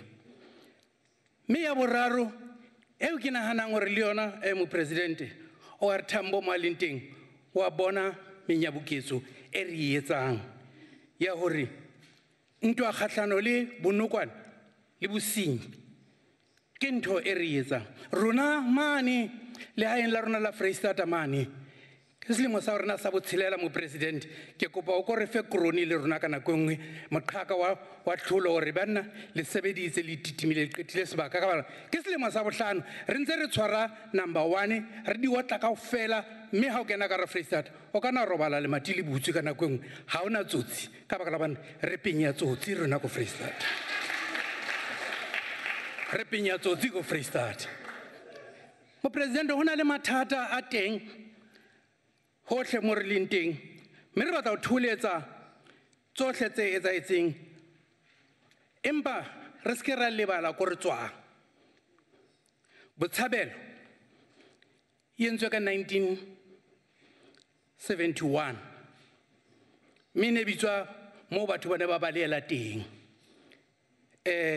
Botshabelo e ne sena tleliniki. Ka nako ena batho bana ba hanyapetse ba neng ba eteletse pele. Botshabelo e ne sena dikolo tsena ka nakwane ba hanyapetse bana ba eteletse pele. Thabanchu Leon ha sa le etswa ka 1913. Leon ha sa le hlekehleke se laolwang ke motho ya Bophuthatswana kwana a se laola se le Freistata mona hlekehleke seno. Mme le teng ho no sena letho go le ho putswa. Mme ka jeko tjena batho ba mono ba ikgantsha ka hore motlakase o teng, metsi a teng, ditleliniki di teng. Dr. Moroka Hospital e teng ka hara naha eo ya Thabanchu. Mme ko Botshabelo na le sepetlele, maphelo a batho a lelefatswa ke bophelo bo botle le ho ba kgathalla le ho ba pheko. Mme ke batla hore Mookamedi, ntho e mopremiri wa ko Eastern Cape o buang ka yona, re kopa tswetswe a ke re qoqeng taba e. Ntho ena ya hore Mookamedi haebaneng le le babedi ha lona le phela ka bofuma, ho bona le ba leshume ba phelang ha monate, tsela eo re ntshang ditekatekanyetso tsa mmuso ka teng di etsa hore bana ba banyane re hlene re ba bolae, bana ba bangata bana re ba etse hore ba kgore ho feta bongata ba bona. The manner in which we are allocating funds on a population, I think it needs to be interacted with. Because, Honorable President, those that are small, Northern Cape, Free State, we push them and die in a squalor. Those that are big and rich, because of the manner of a population way of calculating the resources, we say the richer must be rich, the poor must die in poverty. I think we must do something else and say, we deliberately giving you a resources so that we elevate you to be like other provinces so that you grow. I think that is one of the most sad things that we are still bent up on it. Let us review this method and be able to alleviate and redeem those small provinces from the shackles of poverty that they are feeling. Honorable President, all these other things, if OR was alive, you check his DNA, you'll find the DNA wishes that all these other things are things that I have saved my life for. I have died in a quest to see our children getting better education. A free South Africa from crime, free from corruption, a South Africa that everybody benefits in it. I thank you very much. Thank you, MEC Kompela. The Gauteng MEC Community Safety, Honorable Malubane.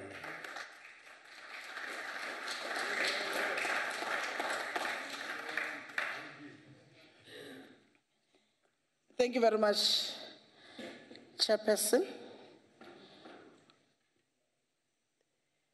The Honorable Chairperson and Deputy Chairperson of the National Council of Provinces, His Excellency, the President of the Republic of South Africa, President Zuma,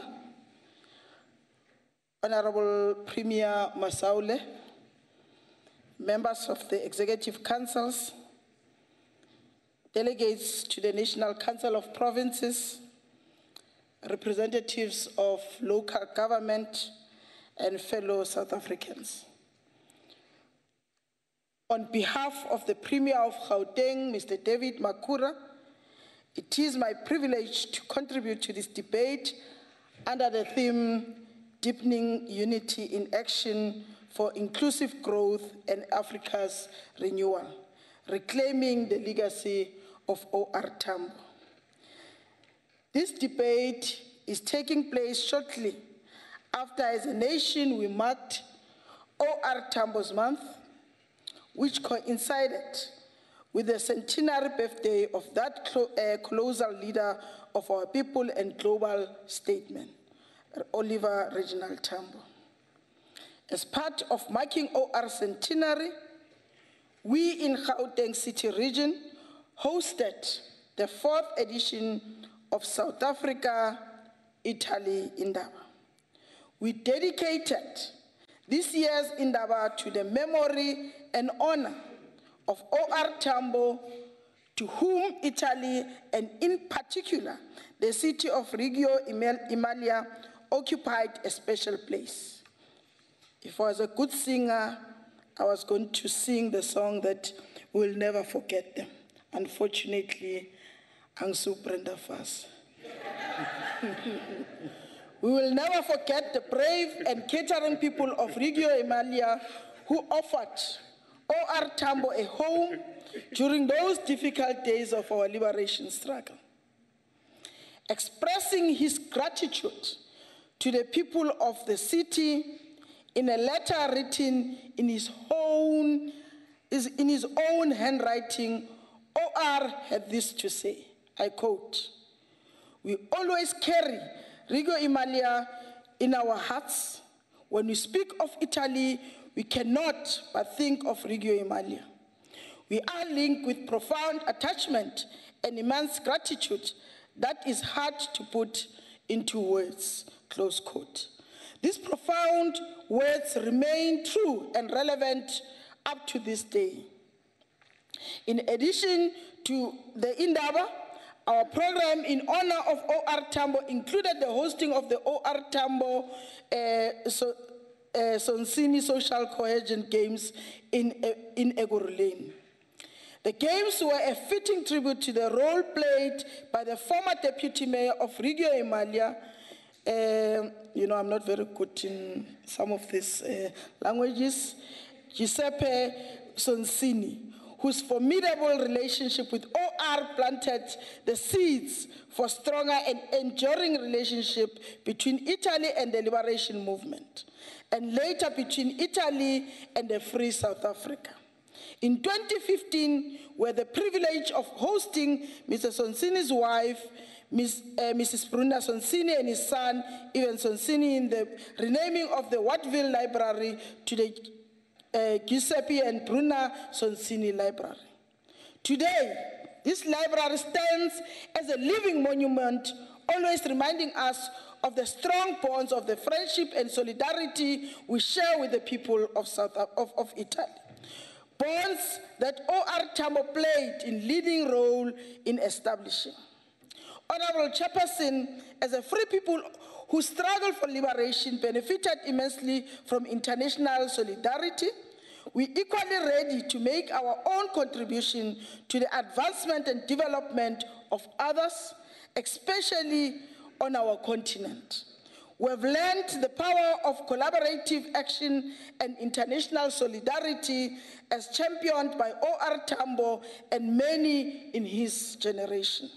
In particular, as the Gauteng City region, Africa's 5th largest economy, accounting for between 7 and 10% of Africa's GDP, we are fully cognizant of the responsibility we carry to contribute to the economy of our country, of the SADC region, and that of our continent.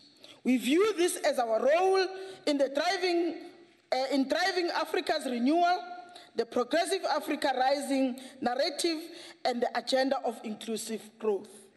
In line with this understanding, at the South African-Italy Summit, we ensure the participation of ministers, representatives of government, leaders of business, and state-owned institutions from our sister countries, Zambia, Mozambique, Botswana, and Irogo region in Namibia. This we did as part of promoting regional and intra-Africa trade and investment, as well as trade between our region, our continent, and leading economies of the globe, in this case, Europe. We are of the view that regional integration intra-Africa trade and investment are among the key drivers of Africa's renewal. The progressive Africa's rising narrative and inclusive growth. For this reason, part of our vision for a transformed, modernized, and re-industrialized Gauteng city region is to be at the cutting edge of the fourth industrial revolution on our continent. Africa cannot be left behind in the fourth industrial revolution. Honorable Chairperson, as part of the work you are doing to promote intra-Africa trade and inclusive growth with SADC, last year we hosted highly successful Invest in Namibia International Conference in Johannesburg. We also participated in the same conference held in Namibia. In addition, we are working with key industry leaders and firms to help Gauteng-based companies access major value and supply chains within SADC and on the continent. Already, Gauteng is leading in the rest of the country in promoting infra-Africa trade. By August 2017, more than 169 Gauteng-based business had 365 investment projects worth 356 billion across major regions of our continent. In July this year, we hosted the second biannual Gauteng Infrastructure Investment Conference with a dedicated focus on promoting infrastructure investment for infra-Africa trade. This we did because we fully appreciate the role that infrastructure development plays in unblocking some of the challenges to infra-Africa trade. Infrastructure is indeed an enabler to greater regional integration and inclusive growth. It facilitates the efficient movement of people, goods, and services. We are also promoting closer collaboration between regional chambers of commerce and industries because we are aware that the real drivers of infra-Africa trade and investment are business people themselves, supported by the capable and efficient state. As the Africa Economic Outlook 2017 reports are said, I quote, with dynamic private sectors, entrepreneurial spirit, and vast resources, Africa has a potential to grow faster and more inclusively, close quote. Honorable Chairperson, promoting social cohesion and nation building remain some of our key priorities as we build an economically and socially inclusive Gauteng city region. In 2016, we appointed social cohesion champions chaired by retired Judge Yvonne Mugoro to work with civil society in addressing problems of racism, xenophobia, as well as helping us build a more socially cohesive Gauteng. Already, our social cohesion champions have done remarkable work with pupils and parents at the Pretoria Girls High in response to the protest allegedly related to racism at the school last year. They are also working with the Africa Diaspora Forum to respond to the sporadic incidents of xenophobia in our province. In addition, the annual Gauteng Carnival continue to bring together different sectors of society to celebrate our unity in diversity.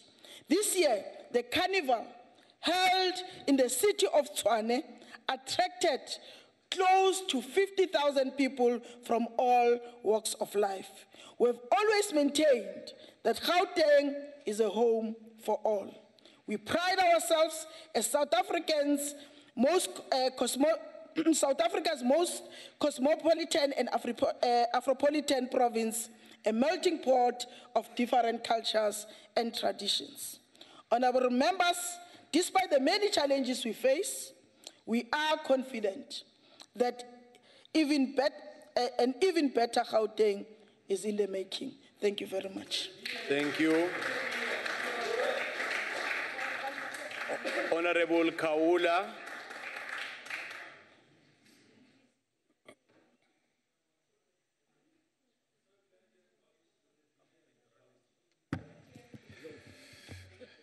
Honorable Chairperson, His Excellency the President Msholos, under any situation, normal situation, whenever a president of a country makes an appearance in any forum like this one, it is usually a joyous mood to which citizens are thrilled about. To the contrary, Your appearance in this House, Mr. President, is a somber occasion. Even those who pretend to be excited about your being here are merely bluffing you. On behalf of the Inkatha Freedom Party, allow me to invite His Excellency to take a walk down memory lane with us. Under your watch, Mr. President, and South Africa has been involved in such an overload of scandals that South Africans can hardly keep pace with them. Your presidency has become extremely volatile and has by substantial degrees exceeded its constitutional limits. During your tenure, South Africa has had, for the first time in the history of our democracy, a president who was declared by the Constitutional Court to have breached his oath of office. We have had the notorious Kandla Gate, in which the president resisted for a very long time. Time after time, South Africans were informed by the presidency and the cabinet that the president had had no knowledge of irregular spending on the project. We were told there had been nothing unbecoming in the project. There was so much of propaganda and spin, twisting and turning that even the presidency and the cabinet ended up contradicting themselves in their responses on the matter, only in the end to find out that the president is conceding and paying back some money. Whether the amount paid back makes some sense or not, only time will tell. Then the stories of Gupta Gate and Gupta Leaks. At one stage, the Honorable President was questioning what was wrong with his son being a business partner and friend of the Gupta family. The same Gupta family who are the ones reported to have manipulated and looted this country out of billions of rands through the likes of Oak Bay and Tegeta. The Honorable Deputy Minister Begitele has publicly stated that some members of the executive have had to submit their CVs to the Guptas before being appointed to the cabinet. The same Gupta family have had their privately hired plane land in the Waterkloof Air Force Base, which is also a national key point air base without any consequences. The same Gupta family who are said to be ultra wealthy but have had their family wedding financed through the meager resources of our funds, while many poor South Africans go to bed without any meal. A series of shoddy deals through shoddily arranged meetings have taken place in order for the Gupta family to keep their tabs on every cent and every rand and cent they can manipulatively loot away resources from our country. All this has been happening under your watch, Mr. President, sometimes with instructions from high offices. South Africa is a developing country with a developing economy, but it is one of the countries with the biggest executive. Unemployment, especially among the youth, has grown alarmingly during your time. The inequality gap has widened significantly during your time. The economy of the country has struggled enormously, with some industries relocating away from South Africa and some mining industries shedding jobs and closing down. The country's debt has increased significantly. The midterm budget presentation by the Minister of Finance was a clear indication of how bad the situation has become in our finances. Corruption has soared to uncontrollable proportions in government. The SOEs have actually become the playground of every thief and corrupter. Under your watch, Mr. President, irregular and reckless spending leading to maladministration has reached alarming proportions at all levels of government.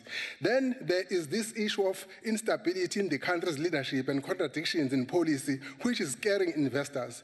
The recent contradictory statements on the nuclear power between the Minister of Finance and the Minister of Energy have been so unbecoming. And for example, the state president dismissed the much respected and competent Honorable Nhlanhla Nene as Minister of Finance. This impacted heavily in a negative way towards retarding the economy of the country. Then the president unceremoniously dismissed Minister Pravin Gordhan, another esteemed finance minister, with his deputy Honorable Jonas. All these reckless decisions disturbingly contributed to the sluggish growth and drawback of the country's economy and the further downfall of the rand. Your kind of thinking cannot be matched to any, Mr. President. Only President Zuma could have the audacity to appoint a state security minister who is being investigated by the Hawks on a possible charge of corruption. With all the doom and gloom happening in South Africa right now, the leadership of the country by our presidency has shattered all hopes of a prosperous future. However, not all is lost, since the electorate is the final arbiter of our actions as politicians. What the electorate did in the 2016 local government elections of gradually cutting down the one-party hegemony in the affairs of our country is what we can look forward to in the 2019 general elections. Referring to the current scenario in our country, this is what Prince Mangosuthu Buthelezi said last week, and I quote, "Dark as it is, there is always hope which must be matched with with action. Hope matched with action sustained us during the struggle. It must sustain us now. Close quote. Hence, our hopes for a rescue operation from the reins of political expediency, driven by individualistic desire of self-enrichment and naked political ambition, are pinned on the electorate judgment in 2019. The IFP hopes that these will usher in the real pragmatic principles of multi-party democracy in South Africa. I thank you, Chair. Thank you. Honorable Stock. Thank you very much, Honorable Chairperson. The President of the Republic, His Excellency President Jacob Zuma, the Chairperson of Council, Metandi Modise, the Premier of the Eastern Cape, Honorable MECs, Speakers, Deputy Speakers, distinguished guests, ladies and gentlemen. I actually rise to participate in this important debate, being inspired by the fact that the African National Congress has actually declared this year the year of OR Tambo. It is by no exaggeration that the intellectual and the philosophical genesis of the Constitution and its institutions that we so celebrate today can only be traced in the footprints of this giant of the revolution, the late Oliver Reginald Tambo. From the exploratory talks with the selected influential groups of the Afrikaners to the drafting of the constitutional guidelines for the post-apartheid South Africa, OR Tambo never ceased to champion the kind of society where all can live together with common brotherhood. We owe it to the legacy of OR Tambo and then his generation to defend the Constitution and the legacy of South Africa beyond 23 years being in a democratic state. And then we also need to condemn with the highest possible terms the display of the apartheid regime flag and the singing of the then distem national anthem. 23 years into democracy, it is shameless and it does not have place in a democratic society. The last 23 years of our democracy, Parliament has actually become a narrative of identity formation, institution building, and also the consolidation of the political freedom. We did this not because we chose to, but as part of aligning our institutional culture, systems, and structures with the fundamental values and principles of the Constitution. Part of what we celebrate with great sense of pride is the evolution of the internal institutional oversight mechanism of Parliament. Now, Honorable Chairperson, I think I just need to clarify one thing and draw a distinction between two narratives. There are political parties with different political ideologies, and then firstly, and then secondly, there are different schools of thought. There are those who are taught to apply for positions to be in politics.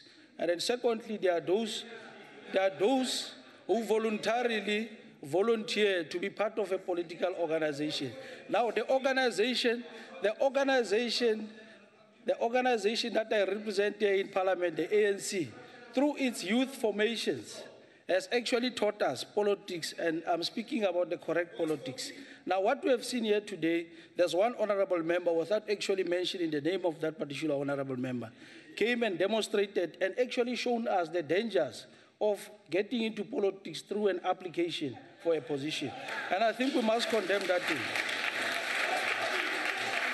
And then the second thing also which we need to condemn, the second thing also, that honorable member, when he was at the podium, he says to us, yeah, in all sundry, he says to us, and I think the honorable member was actually misleading us. He says to us, the annual address of the president has actually left me cold. And I want to disagree with the honorable member with the temper and the populist character that is actually displayed from the podium.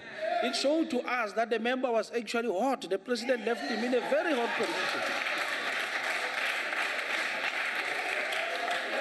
And then we also need to raise one issue with these honorable members that comes to the podium. And then I've seen what actually the speaker that came before me comes to the podium, and then they completely take an off-ramp, you know. We're discussing here a very important topic of the annual address of the president. And these are very serious matters of national importance. The president comes here once or twice in a year to ask us the NCOP. And then we need to Honorable Stock, let me take Honorable Faber. Why are you standing? Honourable Chair, just on a point of clarity, the annual address of the President, the Deputy President was doing the annual address. This is a debate on the annual Honourable address. Faber, order members, Honourable Faber, you know what you are doing, it's wrong. It's against the rule of the House. Refrain from doing that. Continue, Honourable Stock. Thank you very much, Honorable Chair. The other thing we need to school some of the honorable members of the House, Honorable Chair, when we get an opportunity to come to the podium and be part of the debate, and I think it's a point what we need to emphasize. When you are from a political party with different political ideologies, when you come to the podium, and for opportunistic reasons we choose to quote certain leaders, the heroes and heroines of the struggle for liberation. And then we must caution you that you must also include, as part of the list, include the Verwoerds, include the Malans, include the Jan van Riebeeks and their ships, the dromedaries, the Reigers, and the Goedehoops. Those are also supposed to be included in the list. Don't be ashamed of yourself when you come here. You want to quote OR Tambo, you want to quote Nelson Mandela, but you quote them selectively. But you quote those members selectively. It's important that we need to remind you that it's important. Don't actually forget your history. And then one of your own, it's important, don't forget them.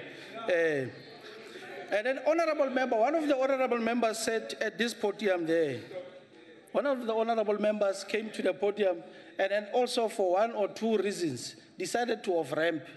I was making a point earlier on that this is a very serious topic for discussion. We don't need to come here and want to score cheap political points. And then the honorable member, instead of reading the book, and I'm sure the book that he had here, high in the sky, he has not even read a paragraph of that book.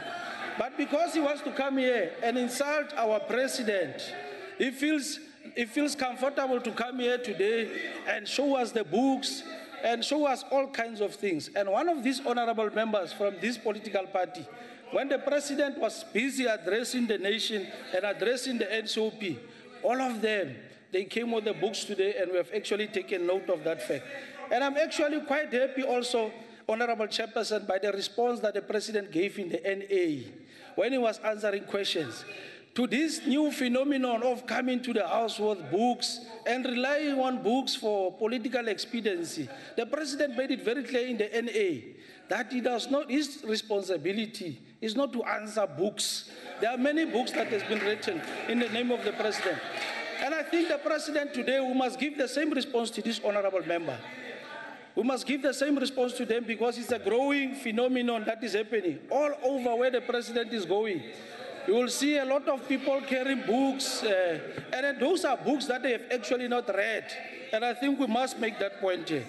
Under the ANC leadership, the allocation to NSFAS was increased from 4.5 billion in the 2015-2016 to 11.389 billion in the 2016-17 financial year. It's another good story that we need to tell. Under the ANC leadership also, in terms of education, the higher education, the ANC-led government has actually delivered the University of Mpumalanga and then the University of Solplaatje in the Northern Cape, and then the University of Sefako-Makgato Health and Allied University in Gauteng.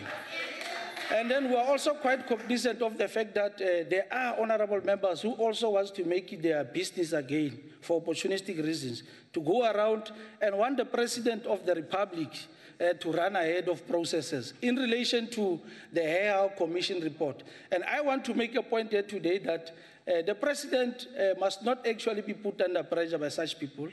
And then the president must actually follow all processes, consult all the stakeholders. Like, for example, I serve in the Committee of Education and Recreation. Once the president has pronounced in the report, honorable members, let's not run ahead of processes. We'll get our opportunity as members serving in the committee.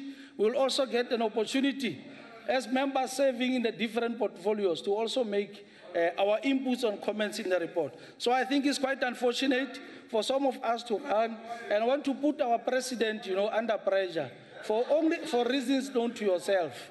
And then on that note, honorable members, I think under the ANC leadership government, we have actually delivered a lot of progress.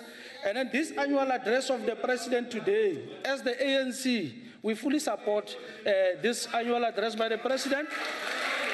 We think that is important, and it's a good thing that the president has actually delivered. On that note, Honorable Chair, let me thank you for giving me such a wonderful privilege. Thank you very much. Thank you. The Western Cape MEC of Finance, Honorable Mayor.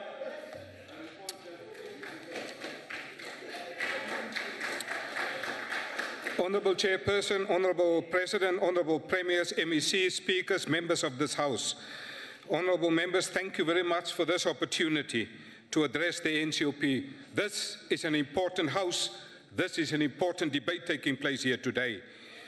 But this debate comes at a time when South Africans from all walks of life are attempting to deal with the daily bombardment of bad news.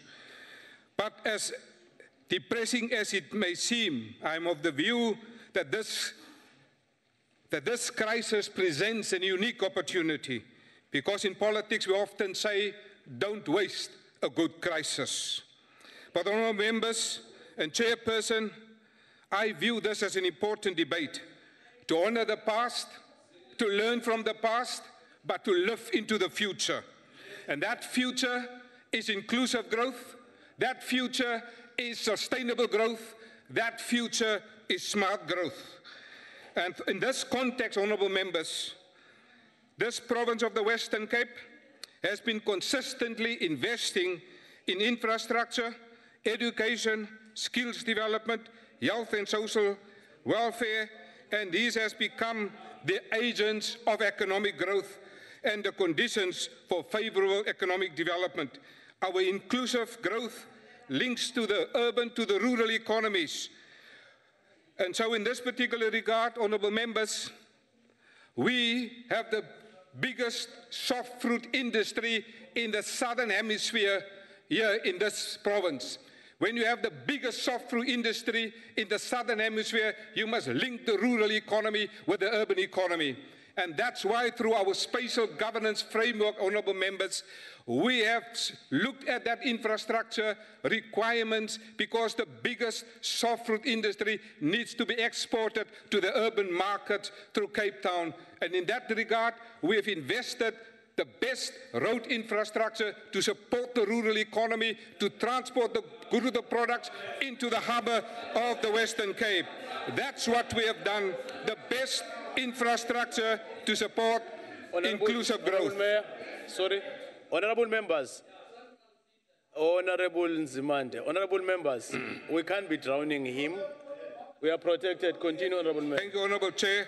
Our inclusive strategy include linking the small businesses also with the big businesses, because we believe in small and medium enterprise development. But our growth strategy is also influenced by sustainable growth. And our key policy adopted by our cabinet that supports sustainable growth, what we have done, honourable members, we have looked at the growth potential of towns and regions, because different towns and the regions have different economic competitive advantages. And it is in that context that we invested that, so that we can have multiplication of that economic growth. We call it an asymmetrical approach to economic development. But in addition, honourable members, we have growth or sustainable growth supports our biodiversity, our ecosystems, as well as the coastal economies and our natural resources.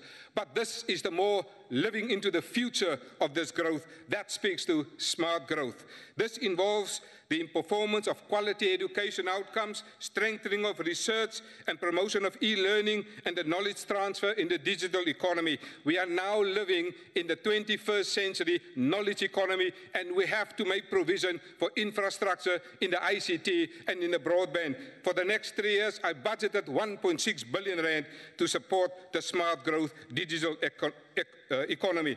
But more important, our strategy is also to promote the Project Kulisa, and in terms of Project Kulisa, we have looked at where is your competitive strength in your regional economy, and we have identified 3 sectors to support that growth. That is agro-processing, the agro-processing in particular, Also the tourism sector, as well as the oil and gas. Tourism, which focus on boosting awareness in key market sectors, improving accessibility of Cape Town to regions, boosting attractiveness through competitive product offerings and compelling packaging. 1.5 million international tourists travel through the province, increased by 18.5%.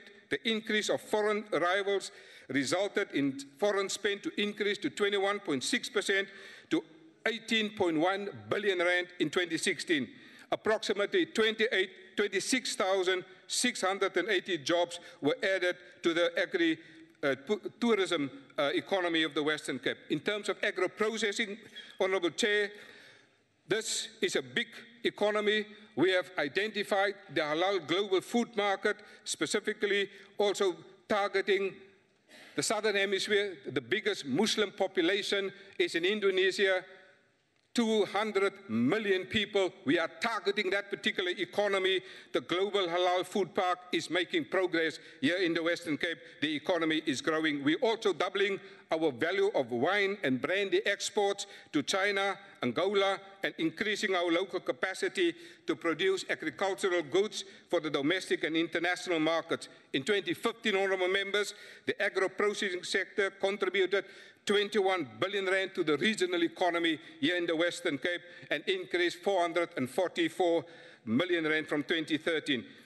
Honourable members, Western Cape fruit exporters, except grape, increased its share of the world export, increasing from 3 billion in 2001 to 25.9 billion rand in 2016. The global halal food market made up 16% of the total global food consumption. The Western Cape economy is making progress. Oil and gas, which will drive the infrastructure, skills development, and enterprise development, as well as marketing condition and promoting the ease of doing business. We have instituted and offers reduction of red tape. Through that red tape reduction, we have already unleashed billions of rands in the economy by stopping red tape. The Western Cape economy is growing. Honourable members, other practical examples to facilitate inclusive growth, the subject of this debate here. We have now 6 halal outward missions, 9.5 litres of wine sales in China, 1.5 million litres of wine sales in Angola during 2016-17. The halal industrial park investor prospectus have been developed for expensive sites, expansion of the Brandvlei Dam capacity project ready for implementation, 10 new direct flights into Cape Town International Airport, economic impact of conference bids raised by 425 million in 2016. Honourable members, in terms of oil and gas, the Western Cape economy is growing. We have already secured many potential investors. 9 billion rand will flow into the Saldanha IDZ. We have also completed the back of the port of infrastructure linking the bridge and the road network. We are making progress in terms of inclusive growth, sustainable growth, and smart growth. Honourable members, the key focus of the Saldanha IDZ is to see the region of Saldanha Bay and the port of Saldanha Bay as a hive of industry and logistics where the surrounding communities and businesses can benefit from sustainable and inclusive growth. Honourable Chairperson, I agree with the Centre for Development and Enterprise. We as a nation in South Africa, we must get South Africa back on track.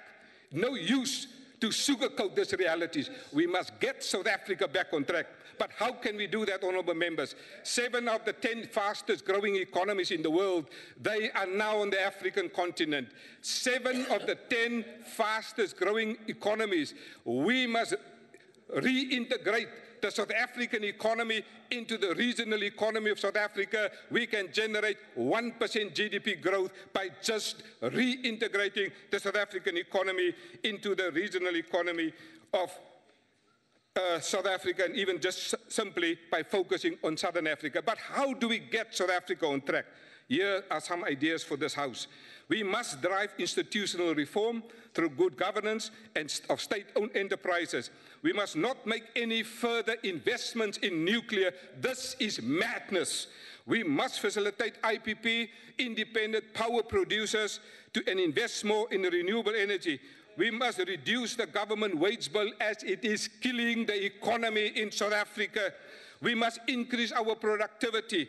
We must stop corruption, and we must start putting politicians in jail, colleagues. We must be honest. We must promote infrastructure-led growth to stimulate also job creation. Here in the Western Cape, we have budgeted 20.8 billion rand for infrastructure-led growth because that gets people into working. But more importantly, as the MEC for Finance, I have now monitored systems in place to monitor every single infrastructure project in the Western Cape, all 30 municipalities, all 11 departments, because we are serious about repairs and maintenance as part of infrastructure development.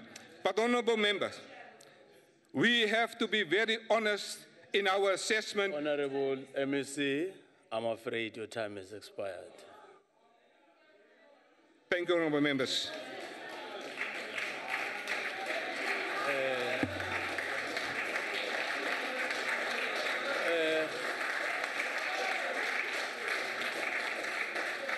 Thank you. Mphathiswa welitiko letematiko temidlalo nekungcebeleka esifundeni saseMpumalanga umhlonishwa Mahlangu Mabhena.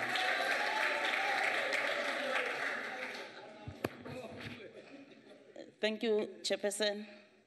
Greetings to the Honorable President of the Republic, His Excellency Jacob Zuma, Honorable Chairperson of the National Council, Ms. Thandi Modise, the Premier of the Eastern Cape, the MECs from various provinces, members of NCOP, Lochan. Chairperson, icaca alizizwa ukunuka.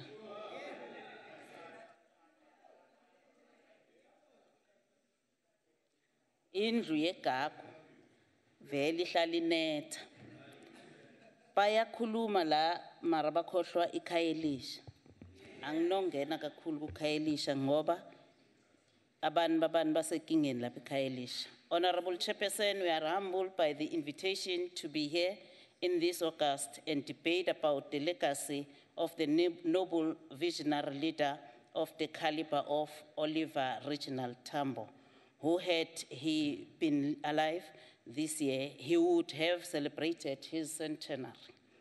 We are continuing to pay profound, heartfelt tributes to this gallant fighter whose leadership gave birth to a free and democratic South Africa, and his immense contribution unequivocally paralyzed the apartheid regime.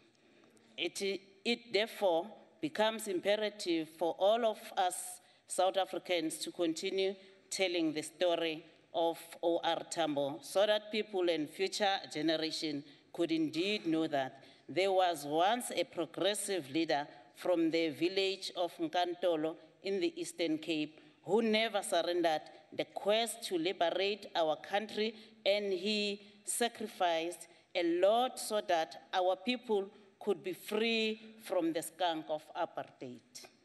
We need to ensure that the words of one of our departed icons, Tata Nelson Mandela, who said when he laid to rest Tambo in 1993, that, I quote, "Let all of us who live say that while we live, OR Tambo will not die," are realized, a close quote. The ANC-led government has honored Tambo for his role in liberating our country, and we are pleased that this year, among other things, his statue was unveiled by the Honorable President, His Excellency Ubaba Ukedle at the OR Tambo International Airport, and this will ensure that his legacy lives on. Tambo was recognized across the globe as a leader of the oppressed masses of our people, and it is pleasing to see all South Africans from all walks of life paying unreserved tributes to him. We therefore have to look at leaders like OR Tambo to be inspired to eliminate all forms of racism in our country and collectively work towards achieving social cohesion and together addresses challenges that continue to frustrate us like poverty, inequality, and unemployment. Inequality and unemployment, I'm sorry. Siyathokoza Mongameli Mpumalanga osihelebhe khulu ngokusakhela iuniversity. Izokwazi ukuthi sikhona ukufunda siqede le triple challenge esiqalene nayo sibantu abanzima. As we deepen unity in our country and work towards Africa's renewal in honor of Tambo, we need to ensure that our people are lifted from poverty through radical economic transformation so that our economy could benefit all sectors of our population. We need to reverse the economic imperatives brought upon by the upper. All right, we are coming live from Parliament in Cape Town for the debate on the annual address by the President to the National Council of Provinces. President Jacob Zuma earlier delivered his last address today that could be for the year, and he reported to the Council on matters relating to education and ending that the government has created a better South Africa for all. President Jacob Zuma says the was able to move out of the recent technical recession despite tough economic conditions is proof that the economy is moving in the right direction. Zuma was delivering his annual address to the National Council of Provinces in Parliament as rather different respondents from political parties and provinces were responding to his address. And he says that the good news came at a time when the country was celebrating the 5th anniversary of the National Development Plan. And earlier, we also have been listening to the chairperson of the National Council of Provinces, Thandi Modise, speaking about the constitution, calling for unity in action in Africa, and saying that that should add empathy to the mixture by becoming my brother's keeper. She was speaking about providing resources for children and talking about the war against women and building the economy for all. That's just the gist of the matter as we were on the